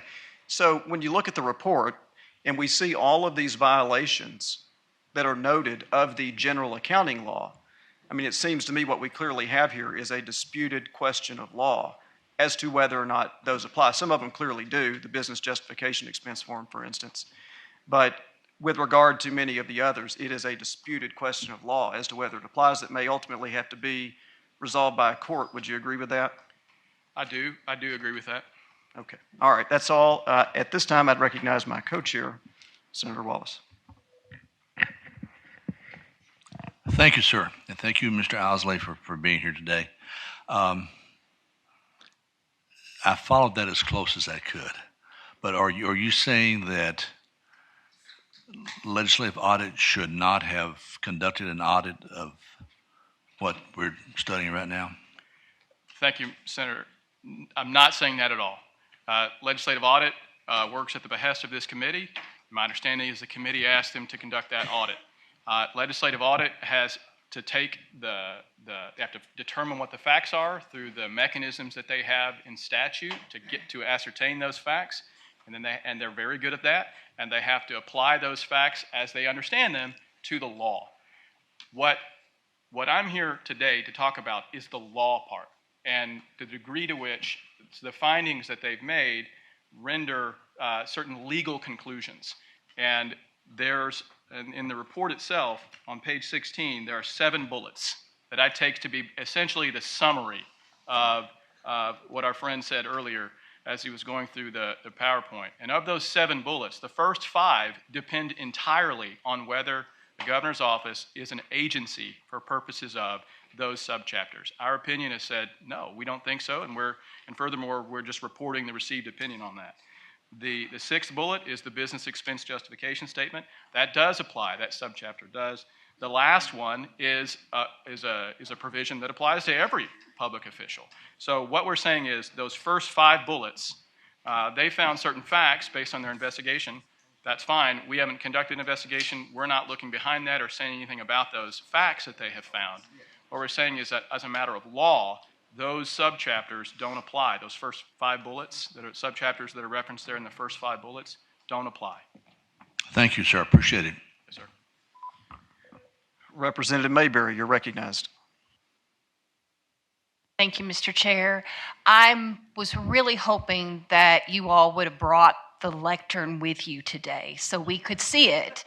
I mean, quite honestly, regardless of what's in this audit report, and I'm going to let others sort out the accounting and the legal issues behind it, we all can agree that $19,000 was spent on an item and no one has really seen it. And I do know that the press has asked numerous times, when will this be used? When can we see it? When will it publicly be available to be used? Because otherwise, it was a complete waste of money because no one's using it. So my question is, when will it be available for people to see it? When will it be available? When is the governor going to start using it? Where is it? Where is it physically sitting right now?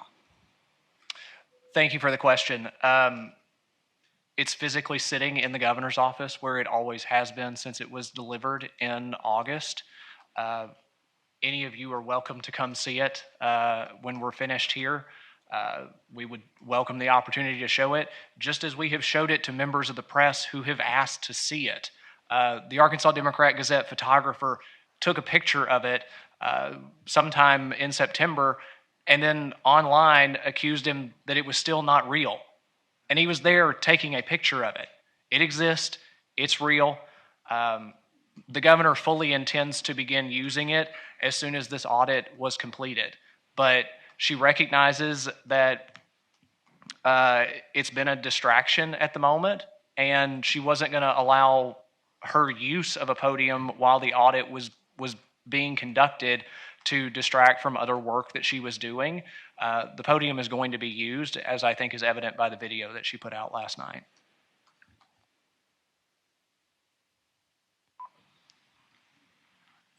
Representative McCullough, you're recognized. Thank you, Mr. Chair. I find it disappointing that the podium vendors did not respond to repeated questions from legislative audit. It seemed that this information might help to fill in some of the blanks in the report. So I kind of have a three-part question to you guys, to the governor's office. Did the governor's office make a good faith effort to get them to respond to possibly clear up some of these matters? Do you know why they chose not to respond, and do you wish they would have? Yes, ma'am. The governor's office did make a good faith effort. At the request of legislative audit, I sent 2 emails personally to the vendors with a list of questions attached to one of those emails, and asked that they respond to those and send those answers directly back to legislative audit. Certainly, it would have allowed Leg Audit to answer some questions that remained unanswered in the audit. And as to your third question, I think I answered all of them, actually. I just said, yeah, Okay. I think you did. Follow up, Mr. Chair. You're recognized. Continuing in the vein of vendors, can you also explain the $2,500 consulting fee for on the invoice, and who was consulted and what consultation was provided? Yeah, I think it's important to remember, and thank you for the question. I think it's important to remember that Hannah Stone and Virginia Beckett are 2 talented individuals who I've worked with not only here locally, but in Washington, D.C., as well as around the world on event planning, operations, you name it. They're some of the best in the business.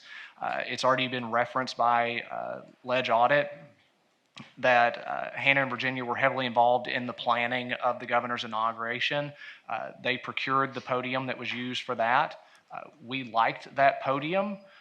We felt that we were in the market for a similar model, and we have a long-standing relationship with Hannah and Virginia and know their work and their competency to get things done. It wouldn't be any different than any of you in your relationship with a personal doctor or a family accountant. You don't ask those people not to charge you. They're still in the interest of their running a business. So the consultant fee is the fee that Hannah and Virginia took from the work that they did to complete the purchase of the podium. Okay. Thank you, Mr. Chair. I'll get back in the queue. Thank you. Senator Dees, you're recognized. Thank you, Mr. Chair. Just wanted to quickly touch on a line of questioning from Senator Hammer about, I'm appreciative of the work done on getting quotes and finding the range of the market value for the podiums. And I'm curious about the conversations with the timing with the private funds. So when the quotes started getting higher than the market value of the podium that y'all were looking at, when were the conversations had with the private funds to help pay for this product? I thank you for the question. I do want to make one thing clear. The podium itself is approximately $11,500. There's been a lot of talk about how we purchased a $19,000 podium. We did not purchase a $19,000 podium. It is $11,500, which the report found is within market value for a similar model podium. I don't remember specifically when the decision was made for private funds to be used, but I do think we would acknowledge that it was preferable or is preferable that private funds should have been used all along. But I was part of a conversation in late August where the discussion began about having private funds reimburse the state for the cost of the podium. And a quick follow-up on that, just to confirm, who do you believe owns the podium today? The Republican Party of Arkansas owns the podium. Okay, thank you. Senator Flippo, you're recognized. We'll step out. I think Senator Dees just asked mine. Well, actually, I do have one, Mr. Chairman. Thank you. So you're right. I'm looking at the report right here, Judd, and it does say $11,575 for the podium. Can you give me a breakdown on the $2,500 for the consulting? Yeah, I mean, I thank you for the question. I explained this just a minute ago. I don't have a breakdown of how what the fees were for that, but $2,500 was the cost that Hannah and Virginia charged for their consulting work to ensure that the customizations for the podium, including the height, were provided to the manufacturer. Were those when the podium was delivered, as I like to refer to it, when it was delivered, did it meet the specifications that was requested out of the governor's office? Height, width, I mean, were all those specifications met? Because I've just read in the report that it would say like the dimensions were not what was ordered, or so. Can y'all? Sure. It is referenced in the report, and we do acknowledge that the height specifications were not exactly met. But I want to be clear that we're talking about a matter of inches. It's not a huge discrepancy, okay. And we have explored ways to ensure that it's modified to meet what we wanted. So, in the funds that were paid for this, so those were requests for $446,000 in January of 23, I believe, for computer software. Is that correct? That gets to where these funds were used to pay for the lectern, Poe. Yes, thank you for the question. The lectern or the podium was paid for out of the maintenance fund. It is the appropriation that you referred to. Historically, that's been called the transition fund. The incoming governors are provided through this body to help build up the equipment, furniture, anything that an incoming governor needs in their office to run the office through their tenure. So something like a podium has historically been purchased out of that fund, even with that language that you quoted. Okay. How was it classified as far as expense? It's not. Are you talking about the classification or the capitalization? Of the lectern. It was never classified with ACES because it was reimbursed by a private party before any of that was done. So it was never classified or capitalized by the state. So was I correct in just hearing Mr. Deere earlier, like it wasn't the intent at the beginning of this for RPA to purchase this? It was not the intent from the beginning, but as I've said, it was, I think we would acknowledge, preferred that private funds would have been used all along. Why the preference for private funds to be used, sir? That's just what we've acknowledged, that private funds would have been the better way to have purchased this item. All right. Thank you, Mr. Chairman. Thank you. Senator Bryant, you're recognized. Thank you, Mr. Chair. And I don't want to go backwards too far, but maybe just to the Deputy Attorney General's. As you said, looking at chapter 4, dealing with the state county budgetary procedures, there's multiple subchapters. Some have exemption provisions, some do not. There's obviously a dispute of law. If it doesn't say it explicitly, does that mean they're in? Does that mean they're out? I noticed the recommendations from the Leg Audit says, hey, we need to look at this as a General Assembly.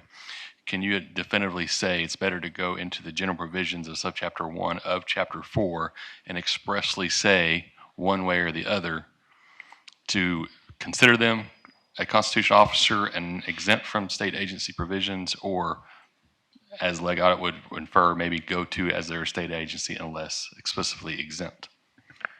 Thank you for the question. This question has undoubtedly come up in prior General Assemblies.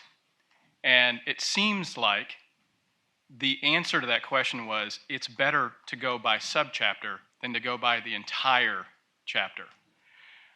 I'm saying it seems like, just because by looking at the amendatory history of the various sections of the law here, and perhaps one of the reasons why that decision was made is the concern that we were discussing earlier about a separation of powers concern for certain constitutional officers, given some of the subchapters within the overall Title 19, Chapter 4. So the short answer to the question is, to me, it seems preferable to go by subchapter, which has been the practice of this body for at least 30 years.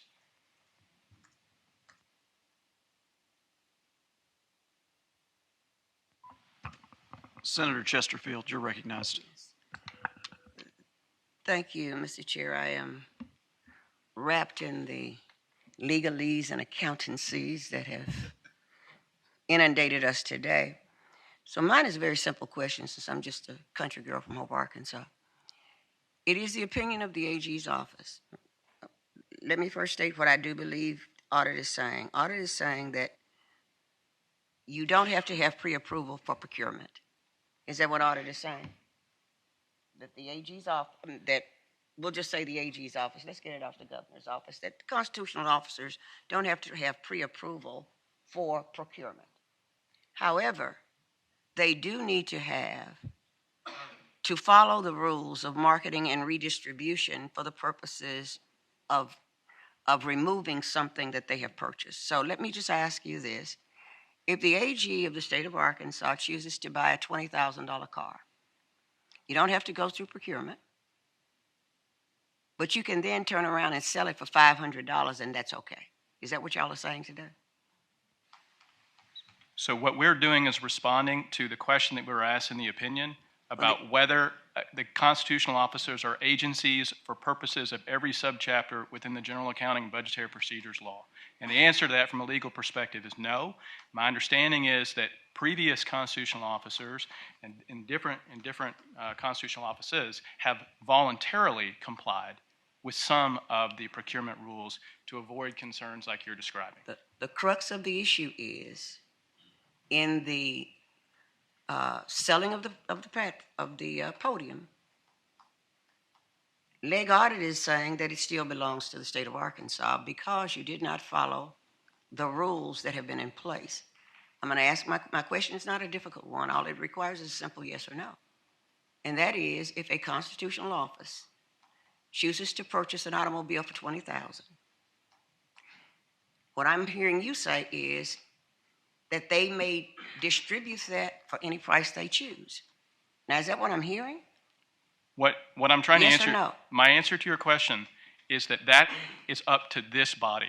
And this body can set the rules for that. In this instance, we're not talking about some, we have a podium that has been sent someplace else. If the issue was a $20,000 car, and a constitutional officer chose to send it someplace to resell it without going through what we have traditionally gone through, they could sell that car for $500. And because it is a constitutional office, this body, Leg Audit, has no control over it. Is that what you're saying to me today? What I'm saying is that the law is up to this body, and what I'm saying, and that answer has been the answer given since 1991. And the answer is yes or no, and I'm not getting that, so thank you. Okay. Senator Payton, you're recognized. Thank you, Mr. Chair, and Senator Chesterfield stole my example. So, but she did a great job asking the question. I didn't go to college to be a lawyer or an accountant, either one, but I've paid for my education in business by making mistakes, trial and error. And my dad taught me something at a very young age: you cannot correct a mistake until you admit you made one. And what troubles me most about this whole situation is that I don't really hear the governor's office or governor's staff saying we should have done it a different way. Instead, they're trying to justify how they did it. So I don't think the lectern's worth $19,000 or $11,500, but I do think the lesson learned could be worth far more than that if we would just accept the fact that it was bad judgment, it was carelessness. I mean, when you are ordering something and there's no evidence that's been uncovered by the audit that we nailed down a firm price on the front end. We had a $10,000 to $15,000 range given. And nothing beyond that has been revealed to audit as a final, this is what it's going to cost, we're going to build it to these specifications. A moment ago, Mr. Deere said that the specs were provided to the manufacturer. So why wouldn't that documentation have been given to legislative audit? Because it's not part of this packet that where we specified to the manufacturer what we were ordering. And then according to the report, when it arrived, it did not fit the specifications that we ordered. And that's the whole idea behind a custom anything, is that it would fit the specifications. And that brings us to good practices, which is that we don't pay for something up front, where we have no leverage over the vendor when they don't supply what we ordered. And this is all things that I think whoever was involved in the ordering this lectern needs to learn before they purchase more stuff.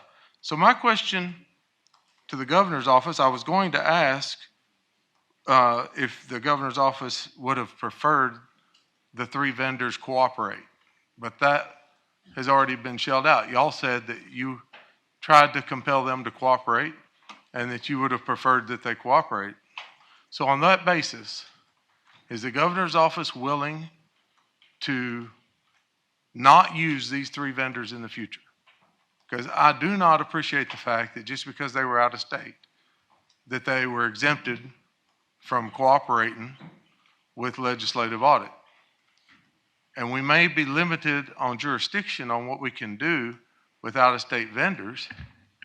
And obviously, you didn't have a good enough relationship with them to compel them to cooperate, even though you seem to admire their abilities. They evidently did not respect your request to cooperate. So is the governor's office willing to say we will not use these vendors in the future? There was nothing in the original quote of $10,000 to $15,000 that said we're going to charge you a consulting fee. There was nothing about shipping and handling. Why you would have a crate, case designed and purchased to ship the Podium and then ship them separate makes no sense to me. I mean, why wouldn't you put the Podium in it and ship them together and save some freight? But none of that, as far as the evidence bears out, was done on the front end, okay? That's shame on us for not doing a thorough job of ordering it. But it's shame on the vendors for not providing what we ordered, the size we ordered, and not disclosing what all their fees would be in the final cost. So is the governor's office willing to bar these three vendors and not use them in the future? The governor's office has no plans to use these three vendors in the future, and have not used them since this. Okay, so no plans at this time. Can we plan on not using them? Again, we're talking about two individuals, Hannah Stone and Virginia Beckett, who I've already expressed that I have great respect for. Even though they refused to cooperate? Again, we made every effort that ALA asked us to do to ensure their cooperation. But we also felt that it was important that the governor's office not unduly influence this audit and the work that was being done by ALA. So we simply did what was asked of us. Okay. If I could have just a little more latitude.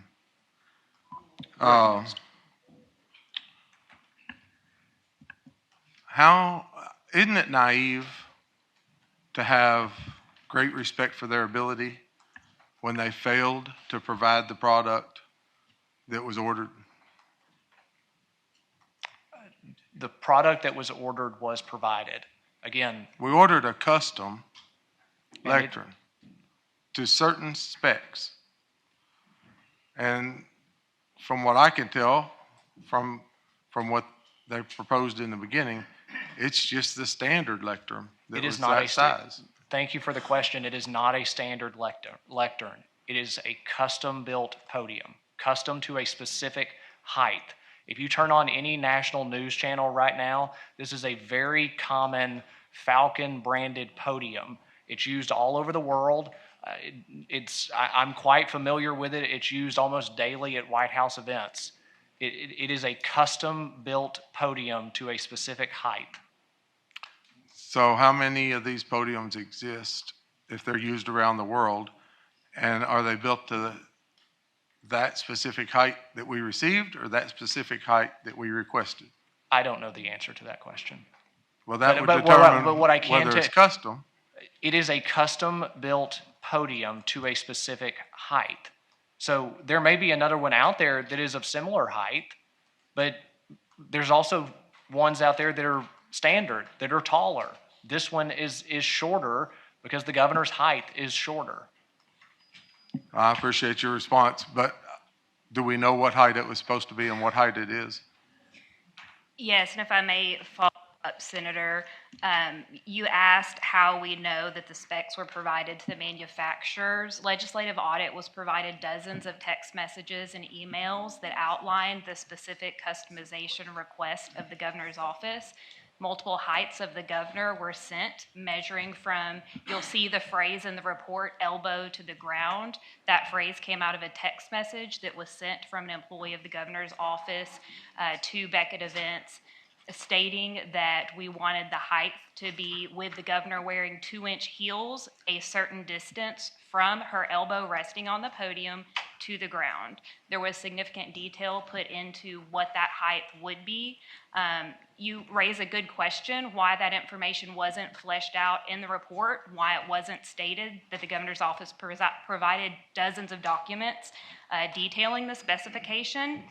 I can't answer that. You also asked why they weren't shipped together. There was documentation provided that there was a back order on the case. It took an additional amount of time to get that sent.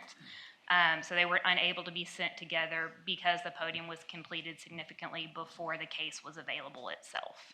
Well, thank you. Thank you, Ms. Kennedy, for that. I guess there are text messages that were not included in the report. If I could ask staff or the chair to maybe provide all those documents that the governor's office provided, I think that could be very informative, and I'd appreciate it. Thank you.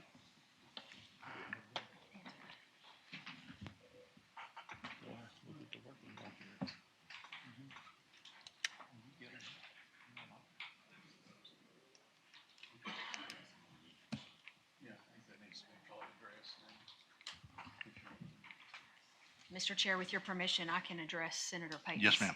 concerns. Senator Payton, we considered those, but there's a statutory provision in legislative audits governing statutes that talk about communication that is privileged and confidential or working papers of the in the governor's hands. It would be confidential in our hands. And so we considered those text messages, those intertext messages, as part of those working papers of the governor. And we took the liberty pursuant to our ability to statutorily to do that, and we did not include those for those reasons.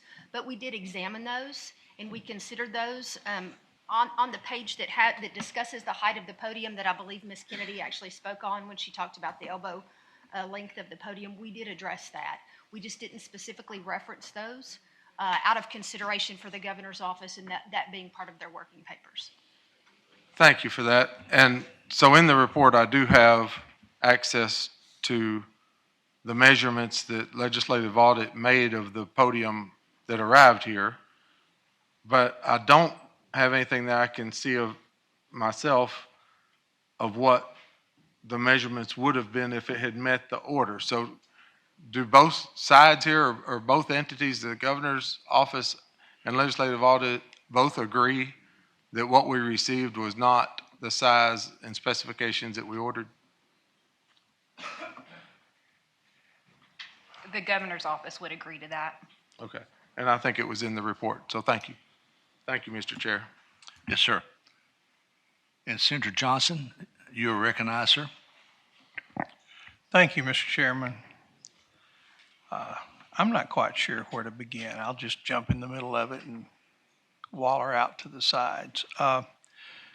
First, quick question for Mr. Owsley and Mr. Watson.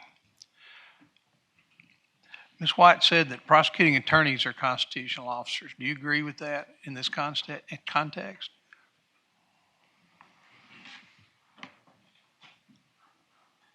It depends on the definition of a constitutional officer. The statutes don't define that, but Black's Law Dictionary, which is the standard definition, place to go for definition, says a constitutional officer is someone whose office is created in the Constitution. And prosecuting attorneys, I think, would fit that bill. So if we were going with that definition, yes. Based on the line of questioning before, I think the whole issue is how the legislature there's more specific definitions that the legislature has provided throughout the GABBL, and those definitions would control over any Black's Law Dictionary issue. So basically what you just said is not a simple answer because we're looking at, for example, county judges are mentioned in the Constitution. I guess they're constitutional officers. Senators are mentioned in the Constitution. I guess we're all constitutional officers. I used to think we had 7. I used to think we had 3 branches of government, and then we were told, well, we have legislative, executive, and judicial. Oh, but then we've got highway, and we've got game and fish, and then we've got lottery, and now we've got racing, which of course means the gambling commission.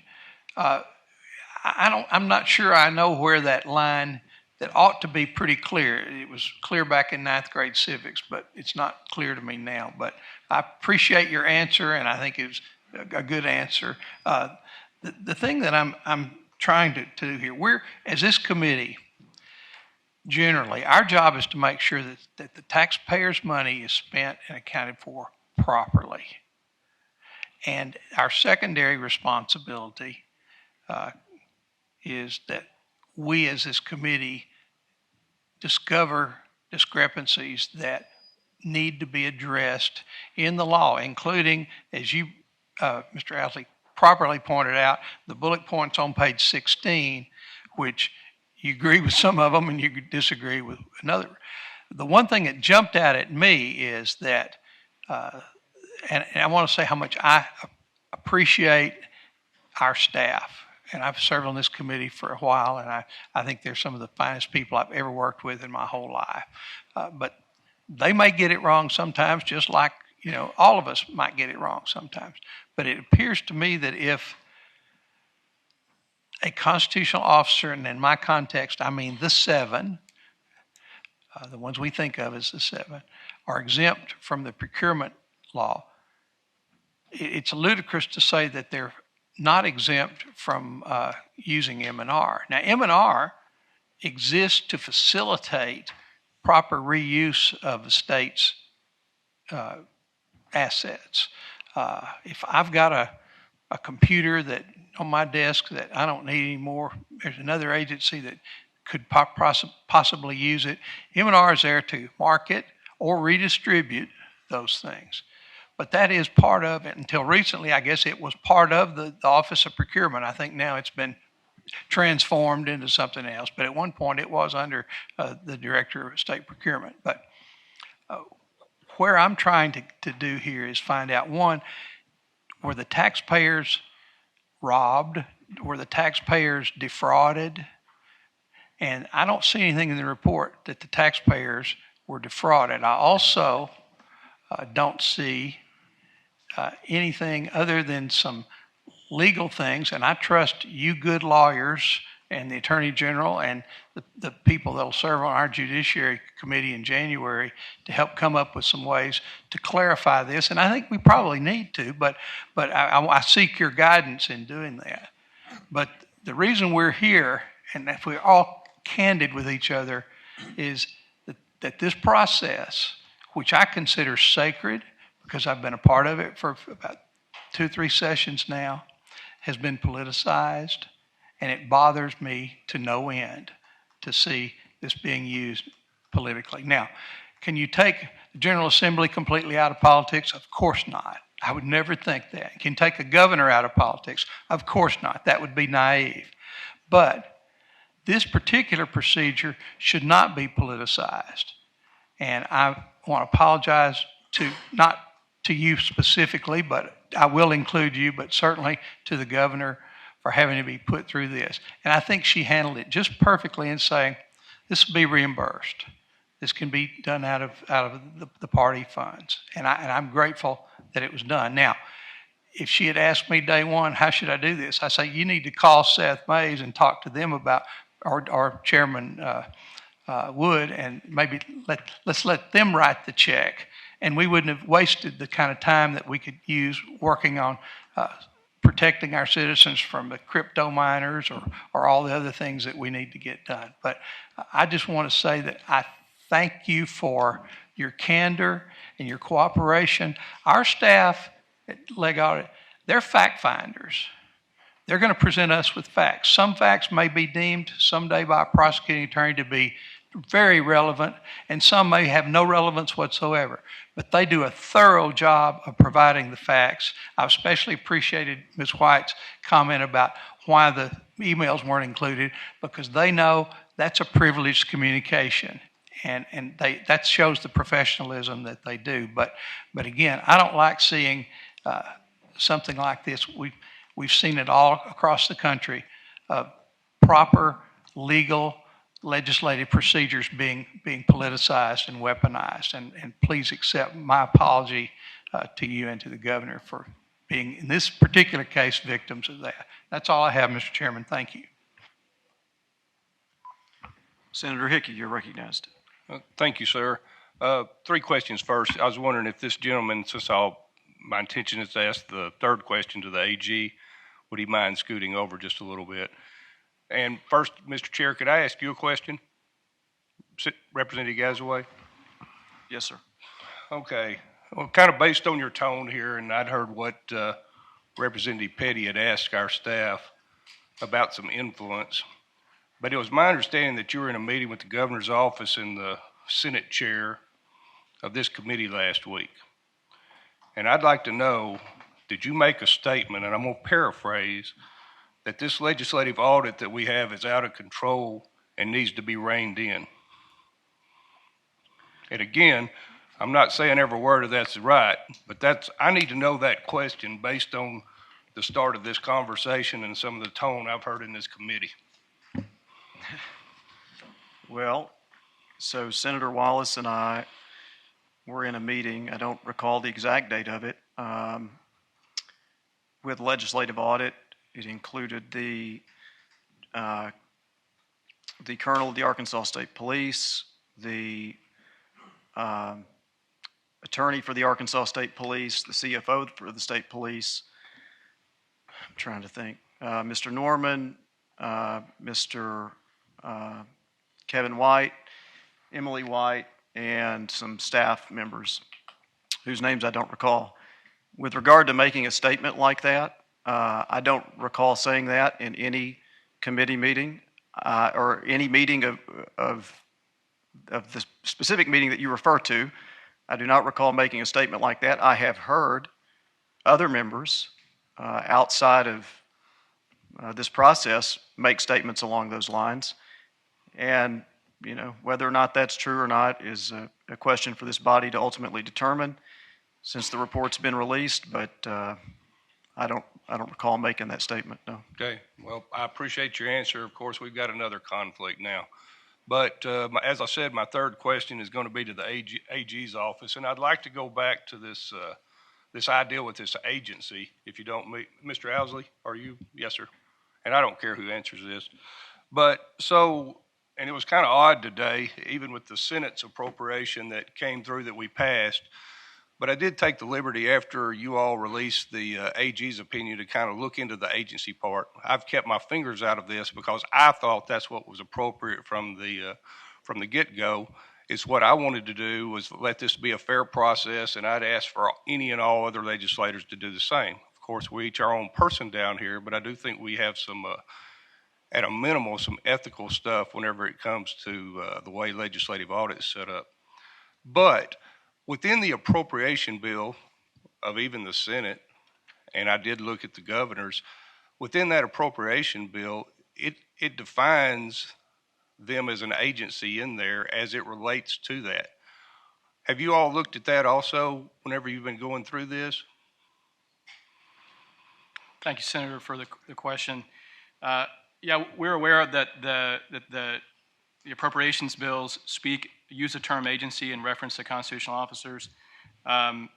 That's, in our view, it's not dispositive of the question that's at issue here is in how the term agency is being used for purposes of the General Accountability and Budgeting Procedures Law.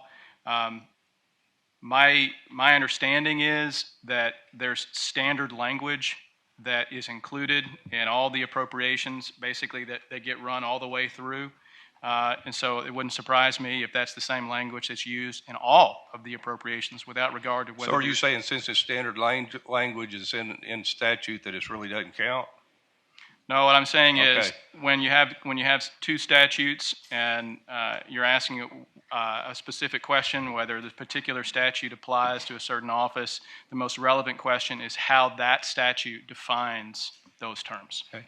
Have you looked as far as, since you've down here and have you inserted yourself, and it's my understanding that you were in or attempted to be in some other meetings, maybe the exit interview or things to that nature prior to today's meeting, which was very odd to me that branch of you as a constitutional officer or your office or whatever would do that.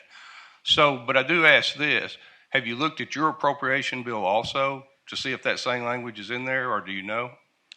My understanding is that language is common to all the appropriations bills.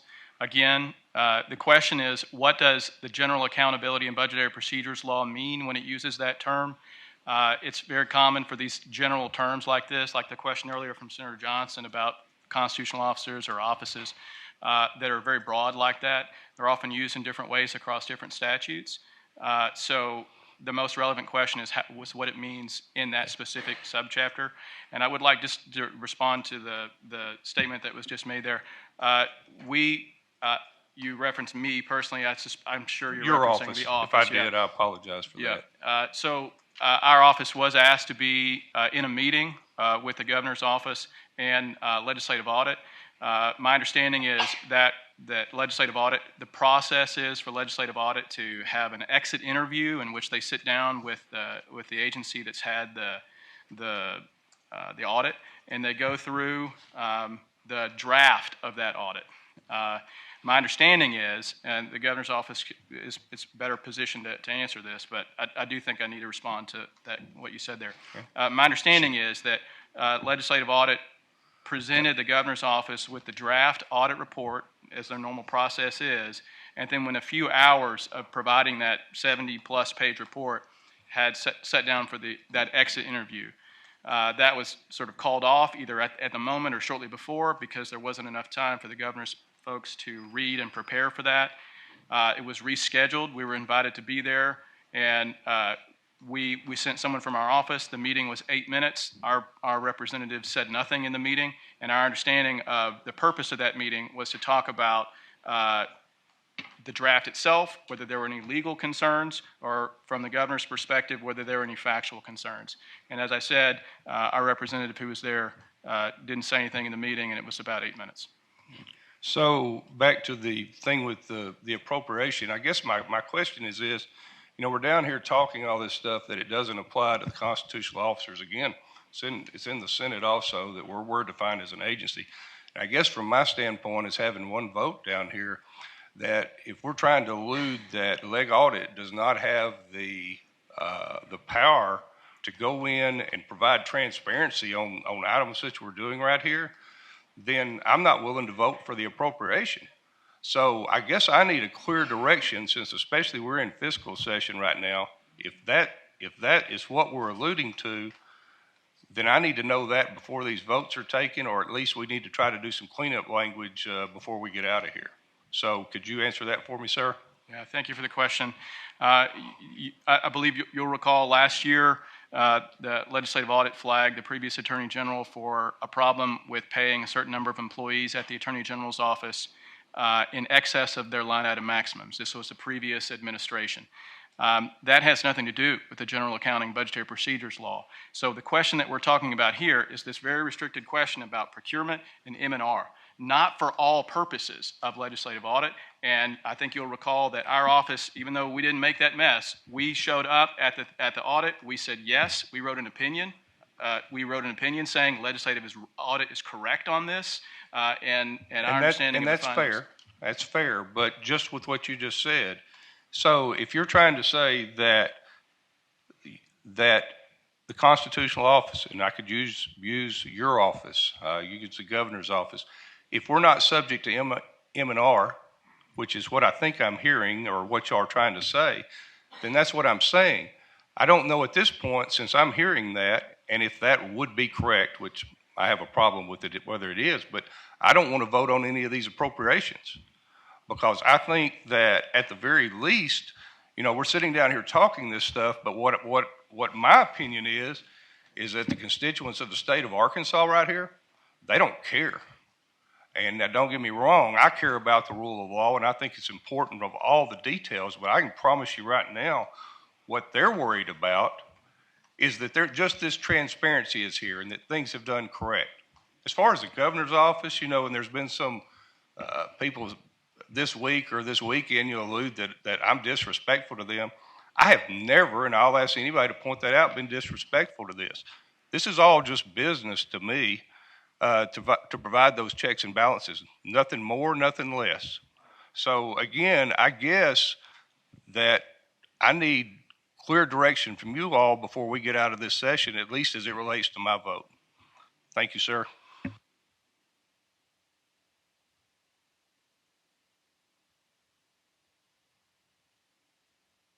Yeah. Representative Lundstrom, you're recognized. Thank you, Chairman. I'm over here. A little bit of confusion. I completely agree that the governor's office has allowed to use state funds for the podium.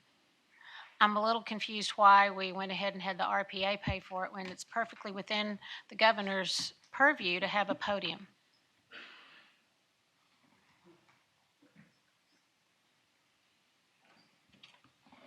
Thanks for the question. It is a perfectly legal purchase. It was a perfectly legal purchase. It was something that the governor's office had identified early on that we needed.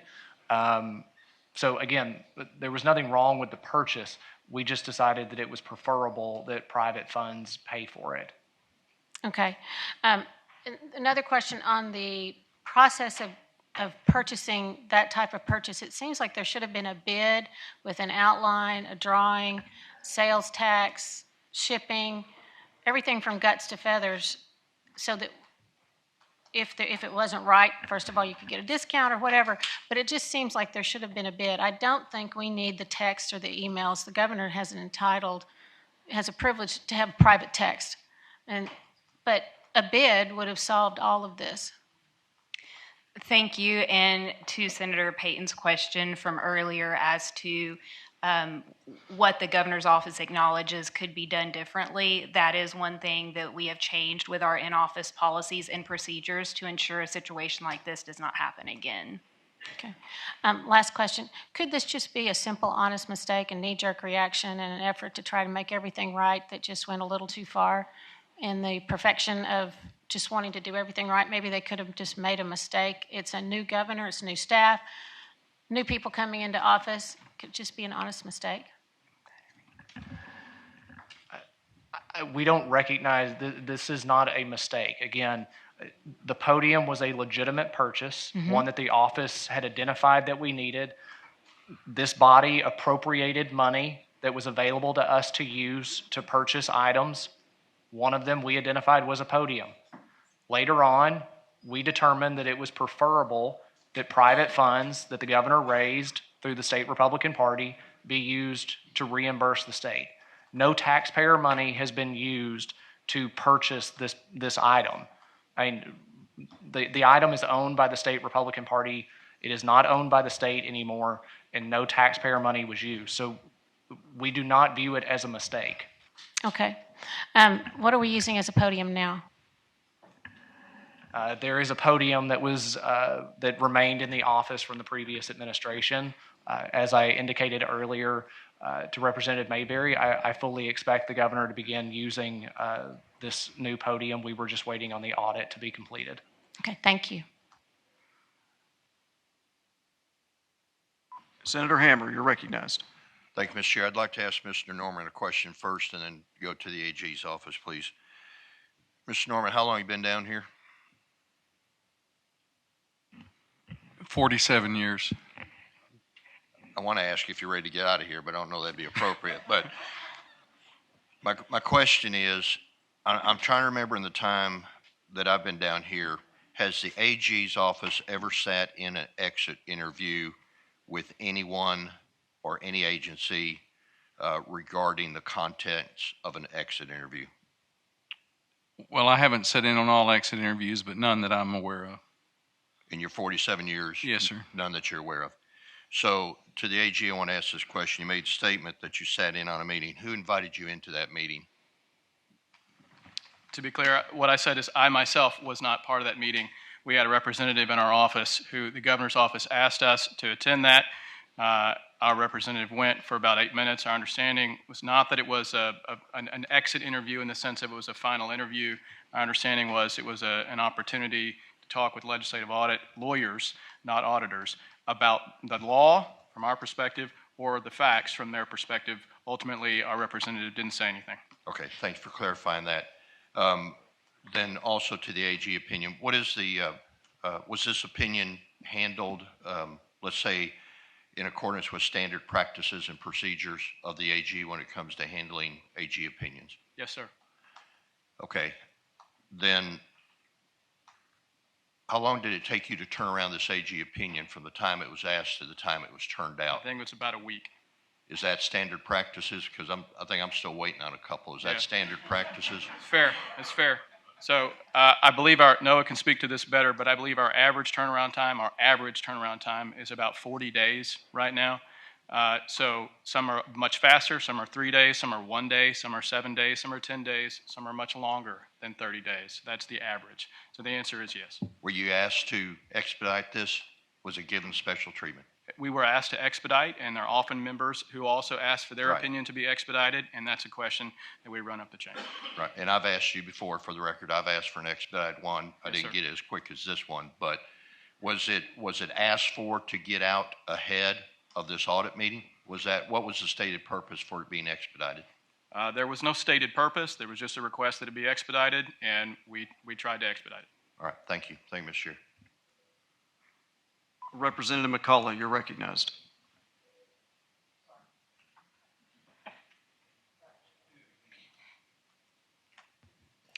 Thank you, Mr. Chair.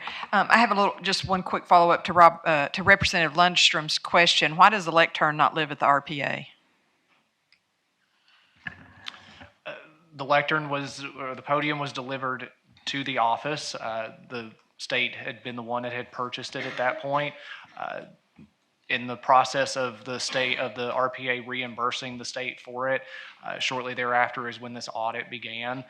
We felt that it was in the interest of the audit occurring that the podium not be moved and risk something happening to it. So it has remained where it was delivered, just as the travel case has remained at the RPA where it was delivered. We have acknowledged previously, I believe the governor has said when asked, it may be in our office, it may be stored at the RPA, it's available to other constitutional officers as well as the state Republican Party to use because the party owns it. And just one other quick question. I I'm taking this report, meeting, everything very seriously. And I read the governor's office's response to the report findings and the report. And but it seems that there was further office response on social media last night. And I probably received more questions about this response than anything in the report. Do you believe the social media response was appropriate in light of the seriousness of this matter? And also wanted to ask if any taxpayer money was used or was it produced during the workday? Thanks for the question. Just to confirm, you're talking about the video, correct? Yes. Okay. The video, yes, it was part of the governor's response to this audit. I want to be very clear. I think the governor has been, her actions and words since the beginning of this have made it clear that this was a priority for us. We welcomed the audit, as I said at the beginning of this hearing. We were transparent, we were cooperative, but for 6 months we have allowed this audit to occur and tried not to unduly influence it in any way that would be seen as inappropriate. The governor put out a response last night. Now that the audit is complete, it's a tongue-in-cheek video. That's all it is. She believes that we have been cooperative in this process, but it's also time that her, along with members of this body, move on to the important issues that the people of Arkansas elected all of you to be here to handle. She was just making that point clear. As far as your second question, it was produced by a member of the governor's office staff, but it was done during his personal time, his personal capacity. He used his own personal assets. There were no taxpayer funds used to produce, edit, or post that video. I mean, I understand everything you're saying, but we hadn't been through this process yet today, and so it kind of felt like spiking the football before, we'd been through the whole process. So, thank you. Representative Maddox, you're recognized. Thank you, Mr. Chair. First of all, I'd like to just make a statement. It's been a while, but I want to commend Representative Gazaway for what he did as he very succinctly laid out what we have here today is a pretty complex legal issue, and we have a disagreement. And that legal issue, no matter how much longer we stay, is not going to be decided tonight, in my opinion. But Representative Gazaway did a good job of just bringing that home. It seems like it was hours ago. But I do have a question for the governor's office. What I like about this is it seems to me that the facts are basically agreed upon. I mean, the facts here are agreed upon. I think, and I want to know if you agree with me, that the headline from this, what needs to be taken out of this, is there was nothing whatsoever. There was no nefarious intent. There was nothing that was fraudulent. All of the things we've read, all of the theories, and I guess it's my fault for reading some of them, the taxpayer and the Arkansans need to know that none of that occurred.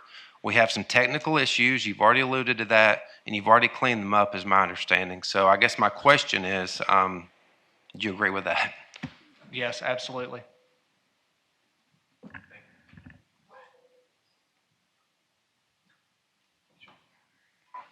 Representative Mayberry, you're recognized. Thank you, Mr. Chair. Earlier, you had made a statement, and I just want to clarify, give you an opportunity to clarify, because we're just talking about the facts here today. We just want to make sure that the facts are out there. And I think you made reference, and I might be paraphrasing a little bit, I wasn't taking notes at the time that you said it, but that the lectern was available for the media to see. And we do know that the Democrat Gazette took a picture of it, but to my knowledge, that is the only media that has seen it. But I do know that other media has asked to see it, and they have been told no. So I don't expect you, Mr. Deere, to know every single request that comes forward, but I just wanted to make it really clear because you said that it has been available to the media, and in speaking to the media, it hasn't been available. So just wanted to clear that up. If I recall correctly, it was available before the audit began. It hasn't been available since the audit started. Okay. Thank you for clarifying. Thank you.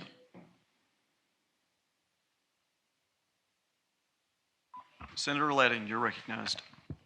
Thank you, Mr. Chair, and thank you, Ms. Kennedy and Mr. Deere, for being here today. In the discussion about the customization and the cost of the lectern, one thing has kept tugging at me this afternoon, and it's that back in October, in justifying the unusual cost of the lectern, our governor told the press that the lectern also incorporates sound components meant to allow multiple media outlets to plug in.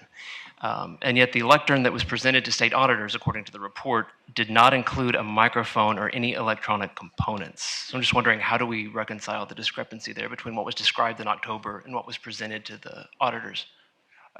Thanks for the question. You're welcome. The governor's statement is accurate. It's a custom-built podium that has a microphone capability. It has a reading light that's on the top panel, and it allows for wiring to be run through it in a discrete process so that it looks clean from a public-facing perspective. Again, it was procured through a process of people who help put on events that I described earlier, some of the best in the world at doing it. Part of that is making it look good.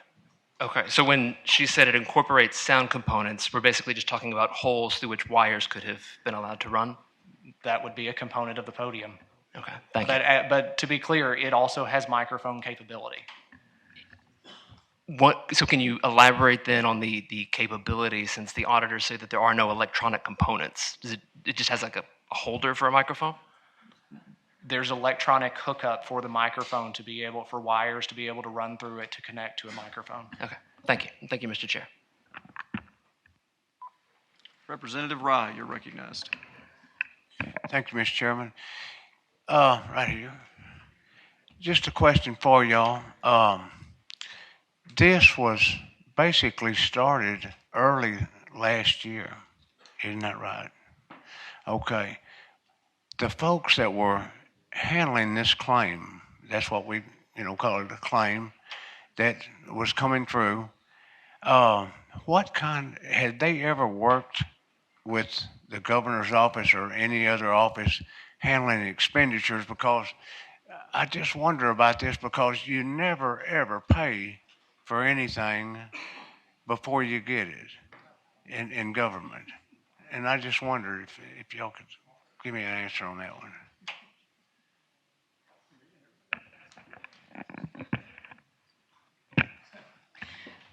I'll take this one, Representative Rye. So as to our staff that were involved in the process of this, like you mentioned, it started early last year, early in our tenure in office. And for the large majority, if not all of us, this is our first time working for a governor's office.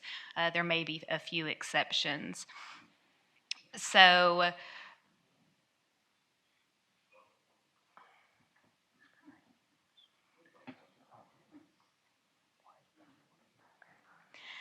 and like any custom item that you order, customization requires upfront payment for the item, or a manufacturer, a vendor would not make that item. They couldn't take the risk of making a custom item that they did not receive payment for.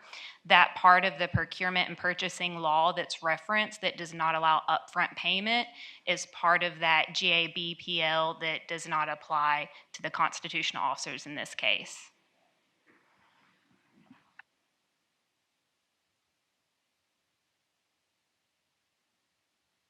Representative Dalby, you're recognized. Thank you, Mr. Chair. I'm way over here to your right. I just have a couple of questions, and it's regarding some of the exhibits, or the Appendix J, which is dated June the 12th. Someone checked the box that the expenses incurred for equipment to assist communication for state employees as they conduct state business. Who did that particular document?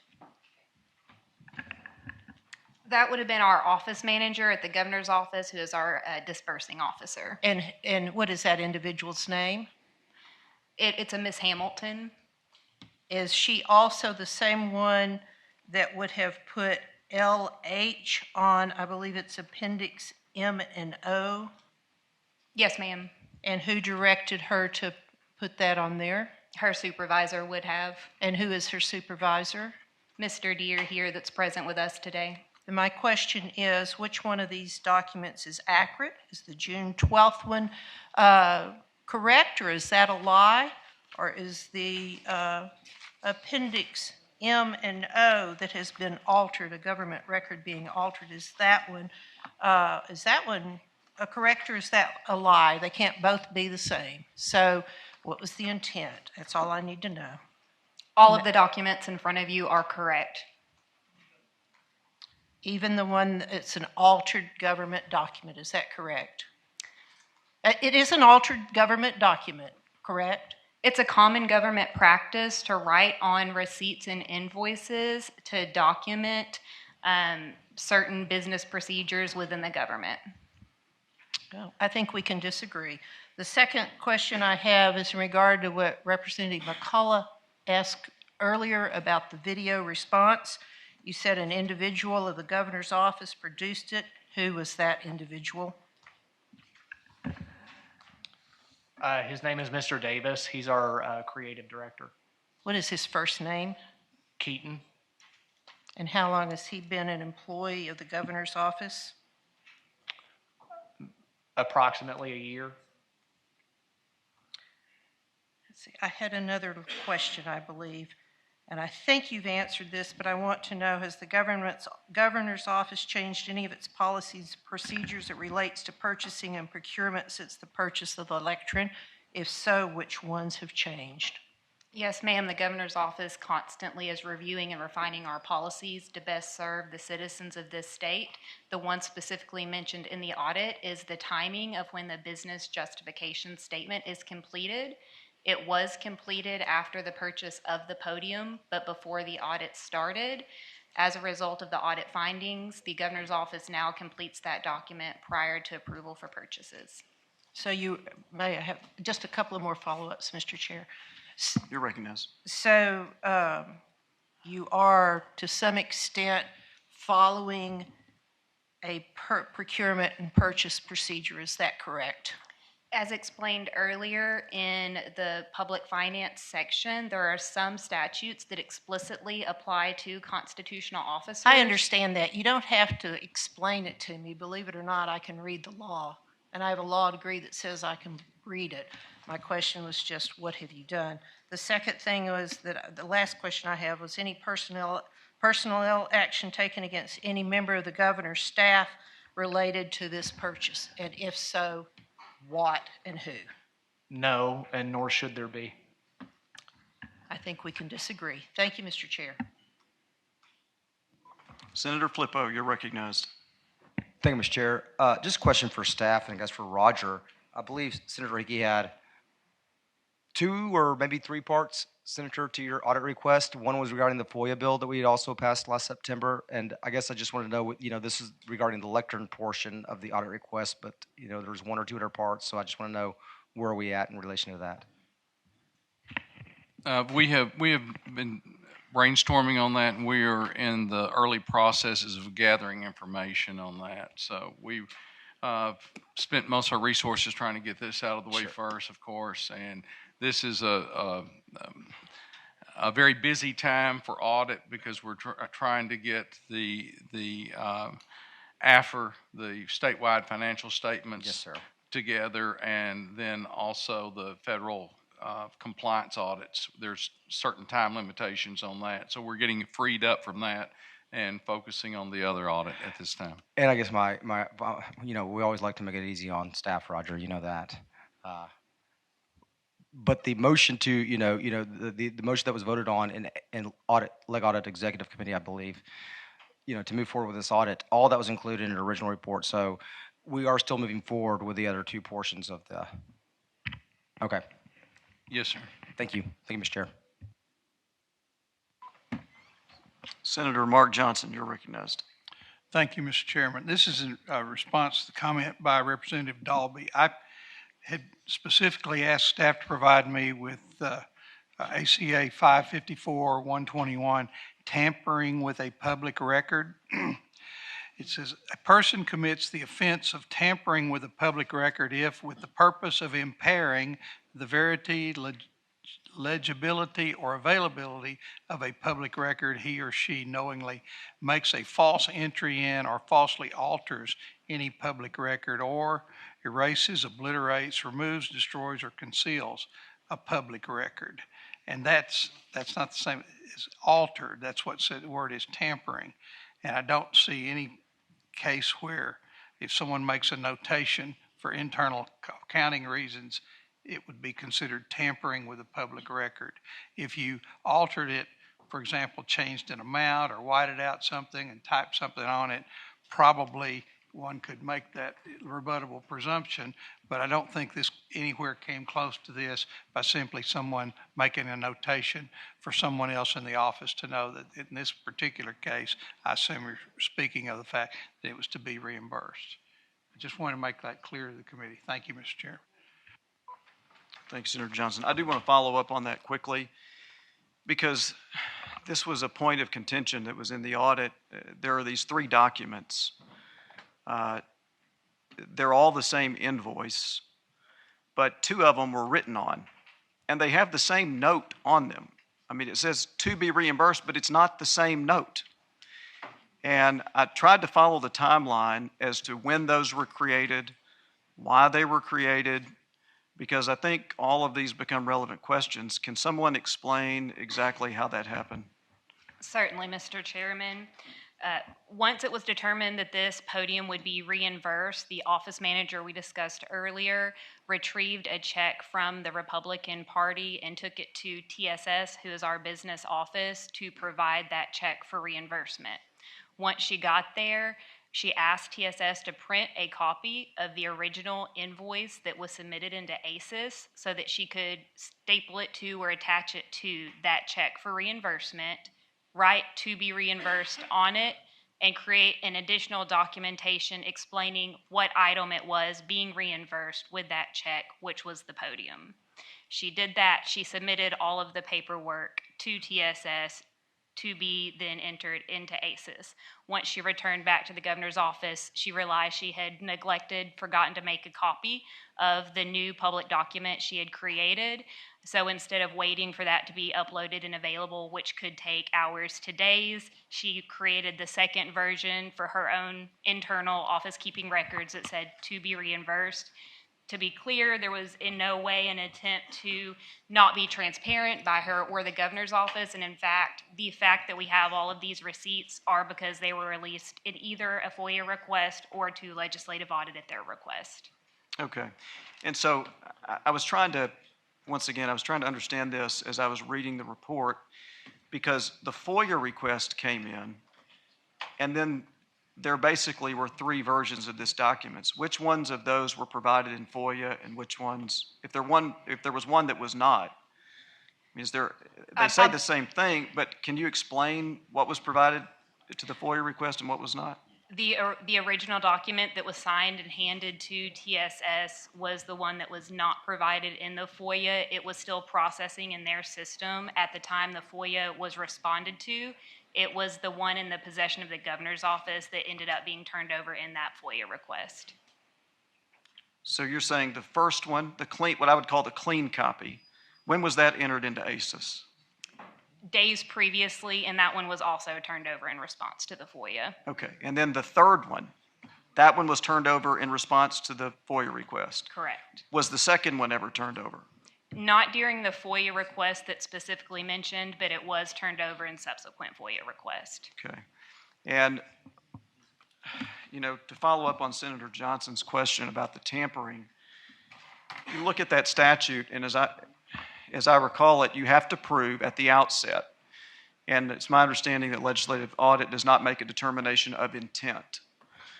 But, of course, with every criminal offense, you have to prove intent. And so from the outset of that statute, you have to prove that the person acted with the purpose to impair, and the only one that really fits, as I recall, I think legibility is one. Obviously, writing to be reimbursed does not interfere with the legibility of the document. The only one of those that would possibly apply was that it would impair the verity of the document or the truthfulness of the document. And so can you see an argument where writing to be reimbursed on the document would somehow impair the truthfulness of the document?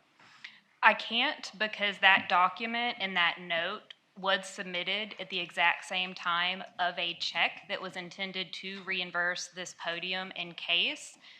The reimbursement would not occur until that check cleared the bank, which happened the next day or 2 days later. So at the time that that invoice was written on to be reimbursed, it was a clear and accurate representation of that financial proceeding, which was for that RPA check to reimburse the state's purchase and fully reimburse the state. Okay, I'm looking at it now. It's with the purpose to impair the verity or the truthfulness. The legibility, obviously this was not with the purpose to impair the legibility of the document or the purpose to impair the availability of the document. Writing to be reimbursed, making these markings on it was not to impair the availability of it. So the only one of those that seems to possibly fit would be verity or truthfulness. But that's not the only thing you have to prove under that statute. You have to prove that the person then made a false entry or falsely alters the public record. And so I think the question would be, and I believe this was Laura Hamilton, is that right? Yes. Did Laura Hamilton, at the time that she made those markings, falsely alter the document? And can you explain what you believe about whether or not that was a false alteration? Mr. Chairman, I would argue that that's a very true alteration. It truly reflected what was going on with that check. It was to reimburse this purchase. And the purchase was indeed reimbursed? Correct. Okay. So your argument is that it reflects the reality of the situation. That's correct. It's not false. It didn't impair the truthfulness. If anything, it enhanced the truthfulness because it reflected the reality of the situation. Is that fair? That's fair. All right. Thank you. Representative Shepard, you're recognized. Thank you, Mr. Chairman. And I guess I'd like to go back to kind of where Senator Petty started. I think it's important for the public to know, and I guess this is directed to staff, that while the legislature provides oversight to audit, and audit exists as I guess essentially a creature of the legislature, when it comes to the audit itself and the independence of the audit, this audit has been done independently, correct? Yes, sir. And in fact, one of the things, and actually as we've gotten into this is a unique situation. I mean, in my time here, I don't know that we've had an audit that has garnered the attention and has taken the time and has certainly just from the attention standpoint, we're all here. There's plenty of media attention. But even among membership, I know when we were getting questions about, well, why is it taking so long? It's just an audit. It's just checking the numbers. And I think that staff would agree, actually, when you're talking about an audit that has been approved by legislative audit, despite what a layperson might believe an audit to be, this was a full-fledged investigation. Would that be correct, Mr. Norman? Yes, sir. Well, a financial audit would be, the purpose of that would be render an opinion on the financial statements, and this is not what that is. In our statutes, an audit is defined very broadly and can include an investigation, and it would be references that or a special report. Okay, and this audit, I think it's fair to say it's exhaustive, and while there may be information that audit would like to have had, particularly with regard to out-of-state vendors, this would be considered to be an exhaustive and complete audit. Is that correct? The reason it took a lot of time is because we were trying to fulfill our responsibilities to get information and to present that in a factual way, and that is clear and concise and unbiased. And the point of this audit was to ultimately reveal those facts, whatever they may be, good or bad or indifferent. And is that what in fact has happened here with this particular audit? We believe it is. And if that was not the case, if there was anything that had been done or any impropriety in the audit process, then staff would not have issued this, would not have put it out there. Is that correct? This is our report, and we stand by it. Okay, and I believe that obviously most of the questions have been directed at legal opinions and other things, and we probably all need to go back and look what it means to be a state agency. But I do believe it's important, particularly with the amount of attention that has been garnered by this audit and the questions that were raised. Some believe that the audit was to take all this time because it was to linger over the governor's head. And then others say it took this time because there was some kind of elaborate cover-up. And neither of those is the case. What we have here is an audit that was prepared by our professional staff, and for which they have put and have verified the veracity, the exhaustiveness, and that is what is being presented today. Is that correct, Mr. Norman? Yes, sir. And you would also agree that when it comes to, because I don't want to shy away from our responsibility when it comes to other items with regard to audit. I mean, ultimately, we have the audit committee, we have these various subcommittees, other items outside the purview of this particular individual audit for which the legislative auditor has quite a bit of leeway in conducting those audits and investigations, correct? Yes, sir. Okay. And so I just think it's important for the membership to know and the public to know that while we provide oversight and we will never shy away from our responsibilities in that regard, when it comes to this audit that has been presented today, this has been presented in an unbiased and uninfluenced manner, and for which, good, bad, or indifferent, there are things that those on the right will agree or disagree with. There are things that those on the left will agree or disagree with. But ultimately, audit's charge was to reveal those facts, and that is in essence what's occurred to this point.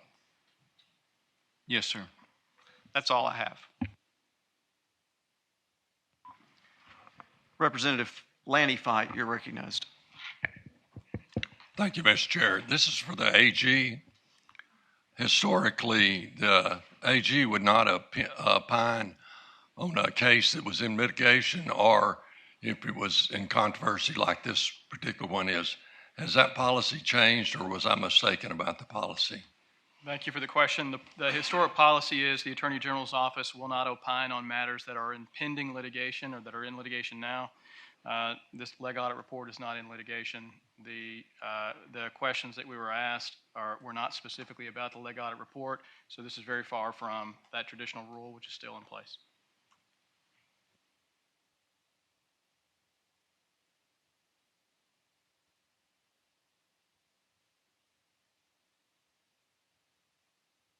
Representative Dalby, you're recognized.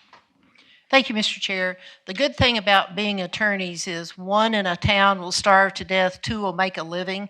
So we can always disagree on how we interpret the law, but I do want to make one point. I think that we can certainly agree as to how that law is interpreted. I appreciate the chair's prosecutorial history, as he likes to remind us he was a prosecutor at some point in time. But once again, like I say, one lawyer in a town will starve to death, two will make a living.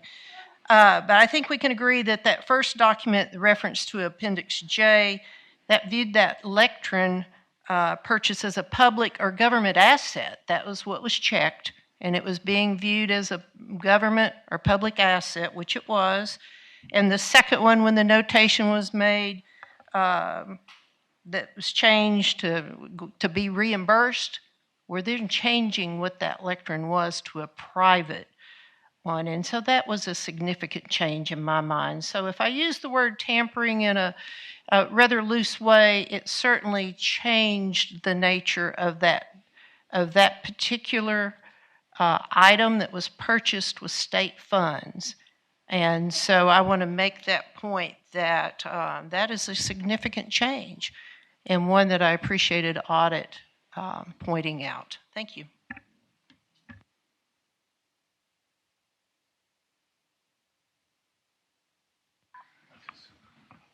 I don't know. I just need to know. Representative Painter, you're recognized. Sorry, we couldn't tell whose mic was. That's all right. Thank you, Chair. Judd, did you say in your opening remarks that this audit you believed was a waste of taxpayer money and time? Yes. Okay. Would you agree, though, that it's the legislature that controls the purse strings, and it's our job to make sure that agencies or constitutional officers are spending money appropriately? Yes. Okay. My last question, Mr. Chair, was there ever any discussion, since we ordered something and we didn't get what we ordered, discussions of maybe trying to return that and get exactly what we were ordering? There were discussions. We ultimately decided that that was not preferable, and so we chose not to do that. I guess one more follow-up, Mr. Chair. Can you explain to why you guys didn't want to, a little bit more detail than just preferably not to? Sure. I mean, it took several months for the podium to arrive. Once the podium did arrive, there was discussion about the state party reimbursing it. As I've said, it then became the subject of a legislative audit. And again, as these factors have come into play, we determined that it was not preferable to ship it back, that we would just look for a way to modify it if we chose to do that. Okay. I appreciate it, Mr. Chair. I just think it's kind of concerning that we're being accused of wasting taxpayer time when we're actually doing our job. That's all. Thank you. Mr. Chairman, if I could respond to that. I just want to note again that no taxpayer funds have been expended on this podium because the state was fully reimbursed for the cost of everything that was expended originally. All $19,000 of the total cost of the invoice, the state was fully reimbursed for, and no taxpayer money was used to make this purchase. Senator Hammer, you're recognized. Thank you, Mr. Chair. I'd like to direct a question to Mr. Norman and then to the chair, please. Mr. Norman, as you were originally charged, or as Leg Audit was originally charged by Senator Hickey's request and approved, you are still there. You are still actively, and I think Senator Flippo hit on this. You are still actively pursuing the rest of what you were charged to do in your duties as Leg Audit. Is that correct? Yes, sir. Mr. Chair, I'd like to direct a question to you. In order for us not to interfere with them continuing in what they are charged with doing, please give us guidance as to how we need to handle the matter in approving or not approving this report, and what are going to be the effects of that decision, so everybody has clear guidance about when we vote. We don't want to cut Leg Audit off from being able to continue what they were charged to do. So could you give us clear guidance, please?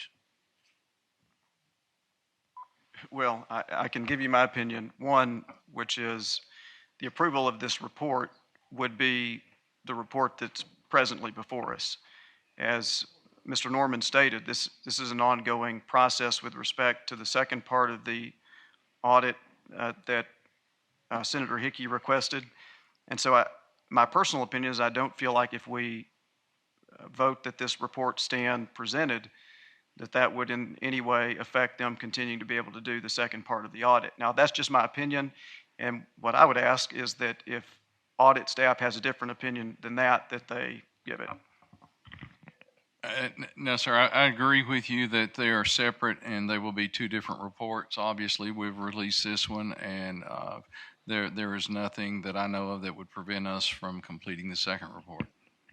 So for clarification for the record, so there's no confusion moving forward or somebody doesn't try to alter what we're going to decide to do here today, it is the chair's position, and Mr. Norman, it is your understanding that if we approve this report today, it will not prohibit you from moving forward with the rest of what you have been charged to do. Is that, I'd like to hear an affirmative from the chair and from Mr. Norman, please. Yes, sir. That's my understanding that they were going to be, and at the time it was discussed, it's my understanding that they would be two different reports. And so I do not believe that approving this report would have any impact on our subsequent report. I agree with Mr. Norman. Thank you. Senator Petty, you're recognized.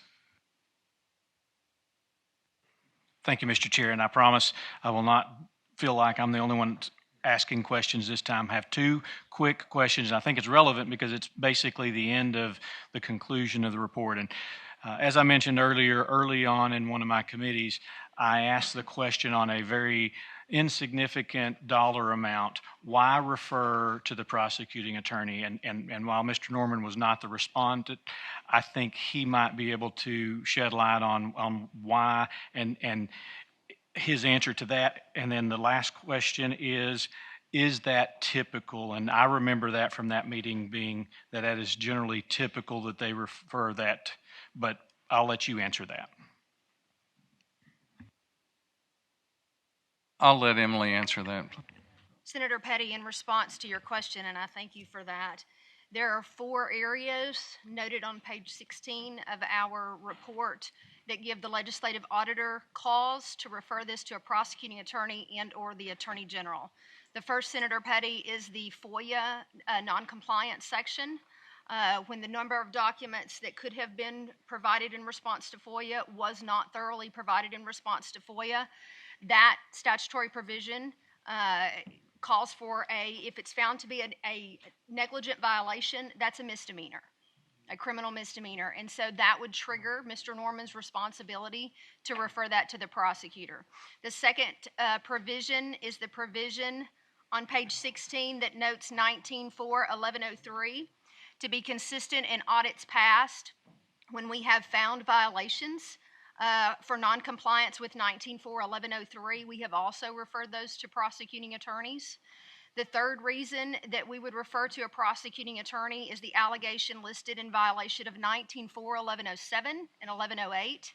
And while this report does not mention the falsifying business record criminal statute, the shredding of the bill of lading could technically qualify as that, and that is another independent evaluation that needs to be made by a prosecuting attorney. And finally, in response to your question, the fourth statutory obligation of the legislative auditor to refer to a prosecuting attorney would be the tampering allegation that there has been a host of discussion about today.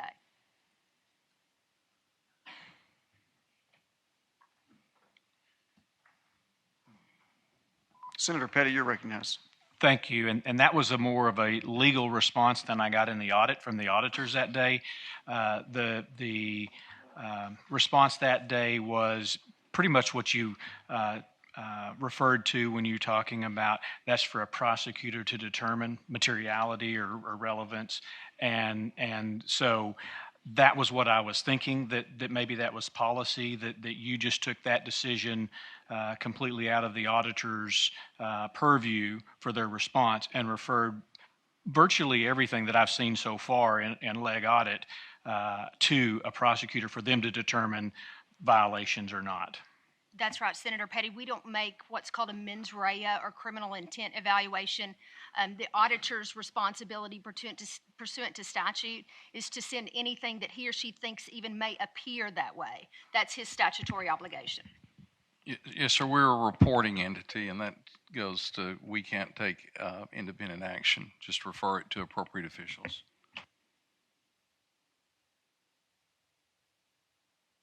Senator Irvin, you're recognized. Thank you, Mr. Chair. Just quickly,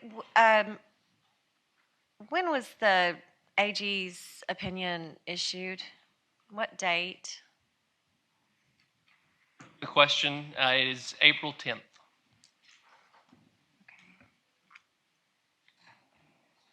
All right. As far as the response that was developed, the governor's office response to Arkansas Legislative Audit Report, who worked on that response, or who developed that? My team at the governor's office has a staff of 4 attorneys. 3 of us devoted all of our time to that. We consulted with attorneys that have worked in state government before. We consulted with Secretary Hudson at DF&A, Andy Babbitt, who was mentioned earlier, some of the experts in finance in the state. We consulted in making sure that our legal reasoning was correct in that response.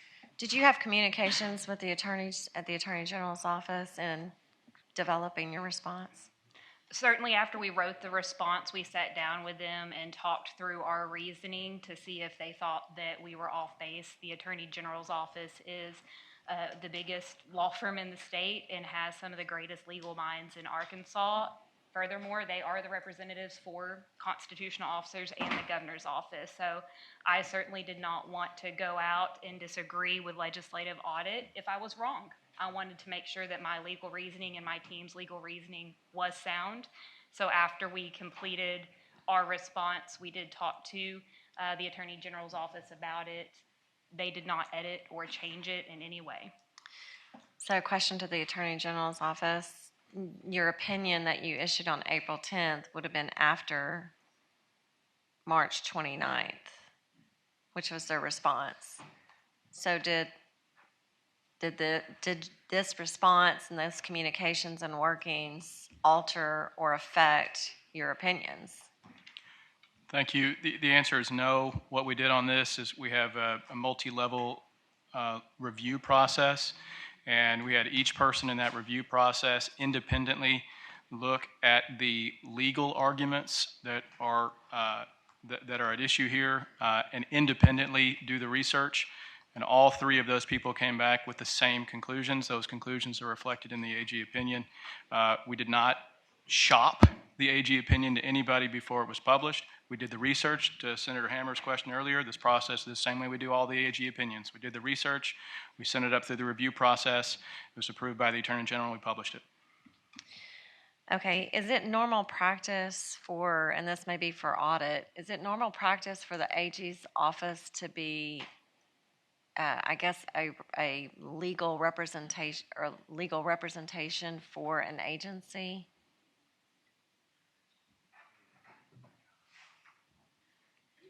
I mean, during an audit process? I don't know the answer to that question. I don't. I'm sorry, Senator. Could you ask that again? I was busy.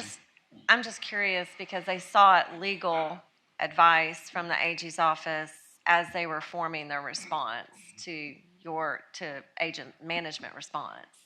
And so is that typical that the AG's office kind of acts as legal advisors and representatives for agencies through this audit process in development and management response? Or again, whether they do or not, I do not know. I know that we had it was a meeting subsequent to the exit conference where the AG was present. That was not normal, and I refused to. We were going to go over the report, and I refused to do that with the AG present. Okay, because it was not normal practice. That was not our normal process. We were told that the Attorney General was representing them. Okay. Representing them, and you understood that as representing them in a legal... Yes, ma'am. Okay, and then I think the last question, and I apologize, but your response, and I do appreciate the acknowledgement of, I call them mistakes, you may call them oversight, but I appreciate the acknowledgement that was found in the audit report about how, getting a bid and purchase and having a purchase order wasn't really flushed out. So I do appreciate that acknowledgement, and I think changing your practices within internally is a good acknowledgement of acknowledging that this portion of what this audit brings to light. And I think that's consistent with anything that's audited in this manner, whether it be a municipality or whether it be an educational institution or state agency. Those of us that have served on audit for many, many, many years, generally really appreciate those types of responses from those that are being audited and fully, work in partnership with the suggestions that are provided in the audit report. So do you see that as kind of a good thing from the audit report that gives you a little bit more detail about changing your practices within the governor's office to be more, I guess, solid in your accounting practices?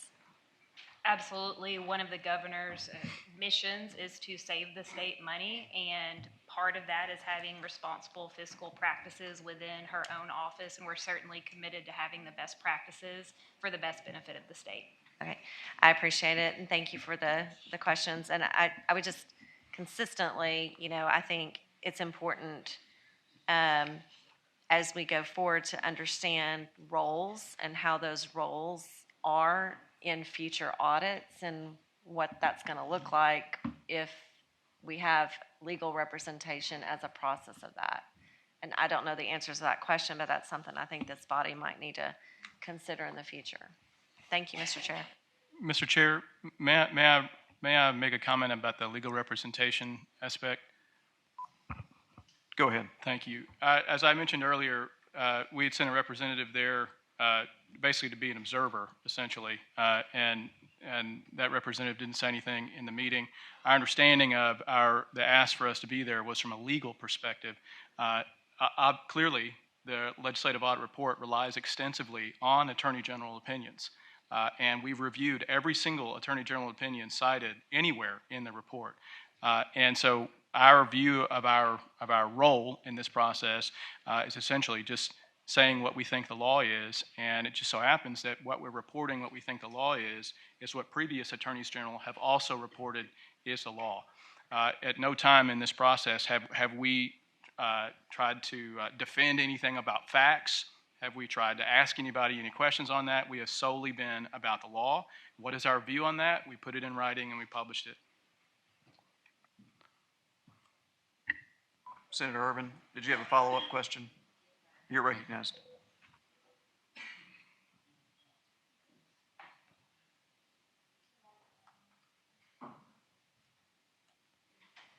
Thank you, and I appreciate that. I think what I'm trying to understand in my mind is there's a lot of similarities between the management response and their legal arguments and then what was subsequently issued as an Attorney General's opinion. And I'm trying to understand that timeline and those levels of communications and then what that relationship is and how it existed. Thank you. Our analysis was independent of what the governor's office did. We didn't see I don't think we saw their report, their response before we issued our opinion, and we certainly didn't share with them our draft of our opinion before we published it. They saw it at the same time anybody else did.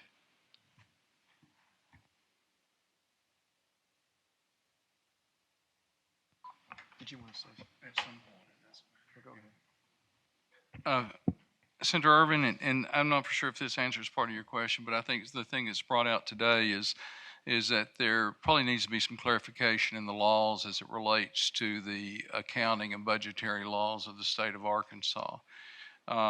We've operated for some 50 years and under the assumption that constitutional offices are considered state agencies unless they're specifically exempt under those laws. And if that is not the case, then we believe that the General Assembly should clarify what accounting and budgetary laws elected officials need to be held to. Do they need to be held to the same budgetary and accounting laws as all other employees, or is there a different set? And I think that would we try to audit to the laws, and that would make our job a lot easier and avoid some of this. Senator Hammer, you're recognized. One quick question for AG, and just help me get my mind around something.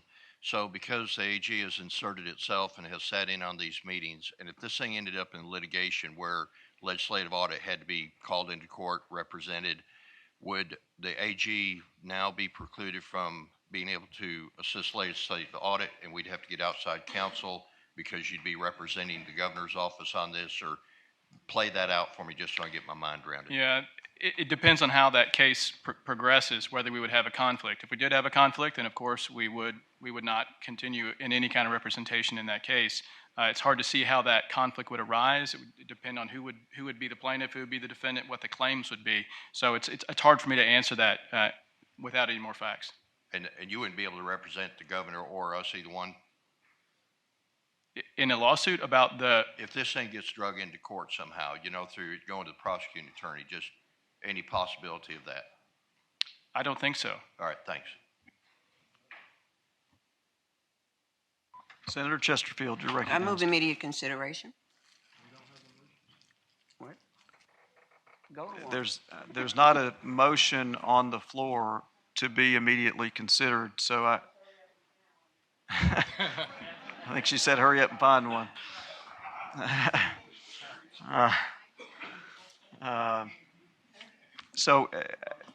Well, actually, before we go there, all right. Speaker Shepherd, you're recognized. I would make a motion, and I'm not sure what the proper terminology is, but I believe normally it's just to receive the report. But whatever our normal practice is, that's what I would move. So my understanding from speaking with staff is that the typical motion, or the proper motion in this instance, is that the report stand presented. That's my motion. Okay. Speaker Shepherd has made a motion that hang on, everybody relax. Speaker Shepherd has, hang on. Senator Hammer, you're recognized. Mr. Chair, I want to yield to Senator Hickey, and then I'll get back to the queue.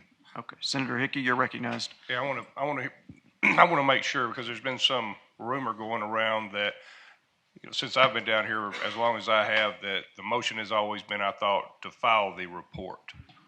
So it was my understanding that, and I guess maybe Mr. Norman, maybe Miss Emily, if you could answer this, whatever,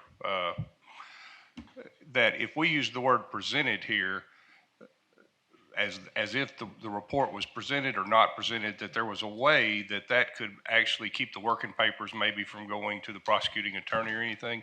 Are there any finite details that we didn't know with that? And again, then I want to go back to Mr. Norman as far as this little word about file the report or present the report or whatever. Senator Hickey, that's a wonderful question. And for clarification, Mason's manual, which is what we would refer to in these kind of situations, refers to a motion to file, receive, adopt, accept, or present are really all very similar. In our particular statutes, however, that govern legislative audit, 10.4.422 calls the legislative auditor's obligation to be to present it to this committee, and that is in subparagraph C2. So we do prefer the terminology present, if that's acceptable with this body. Yeah. Well, I appreciate the speaker for his knowledge in that. So thank you. Well, I'd like to point out that I deferred to staff as to what the nature and specifics of the motion is. My intent is that it be handled consistently with what has been the past practice, and I think that's important. Again, going back to my earlier comments about how this audit has been presented, and that's why I asked staff as to the terminology, and that's why that's my motion.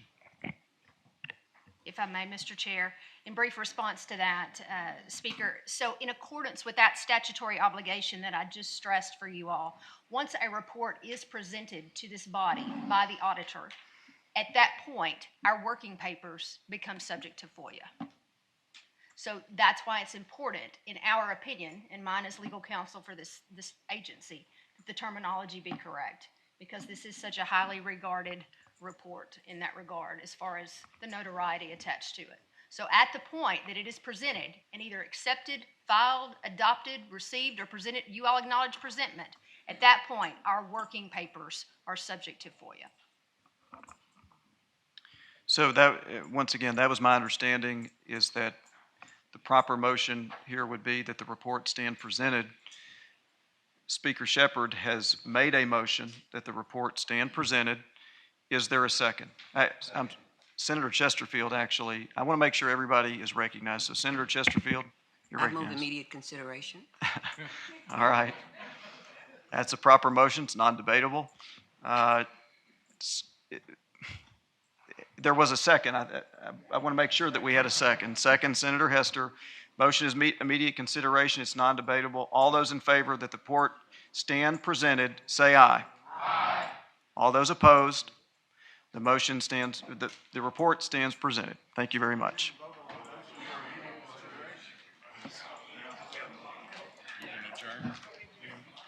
This meeting is adjourned.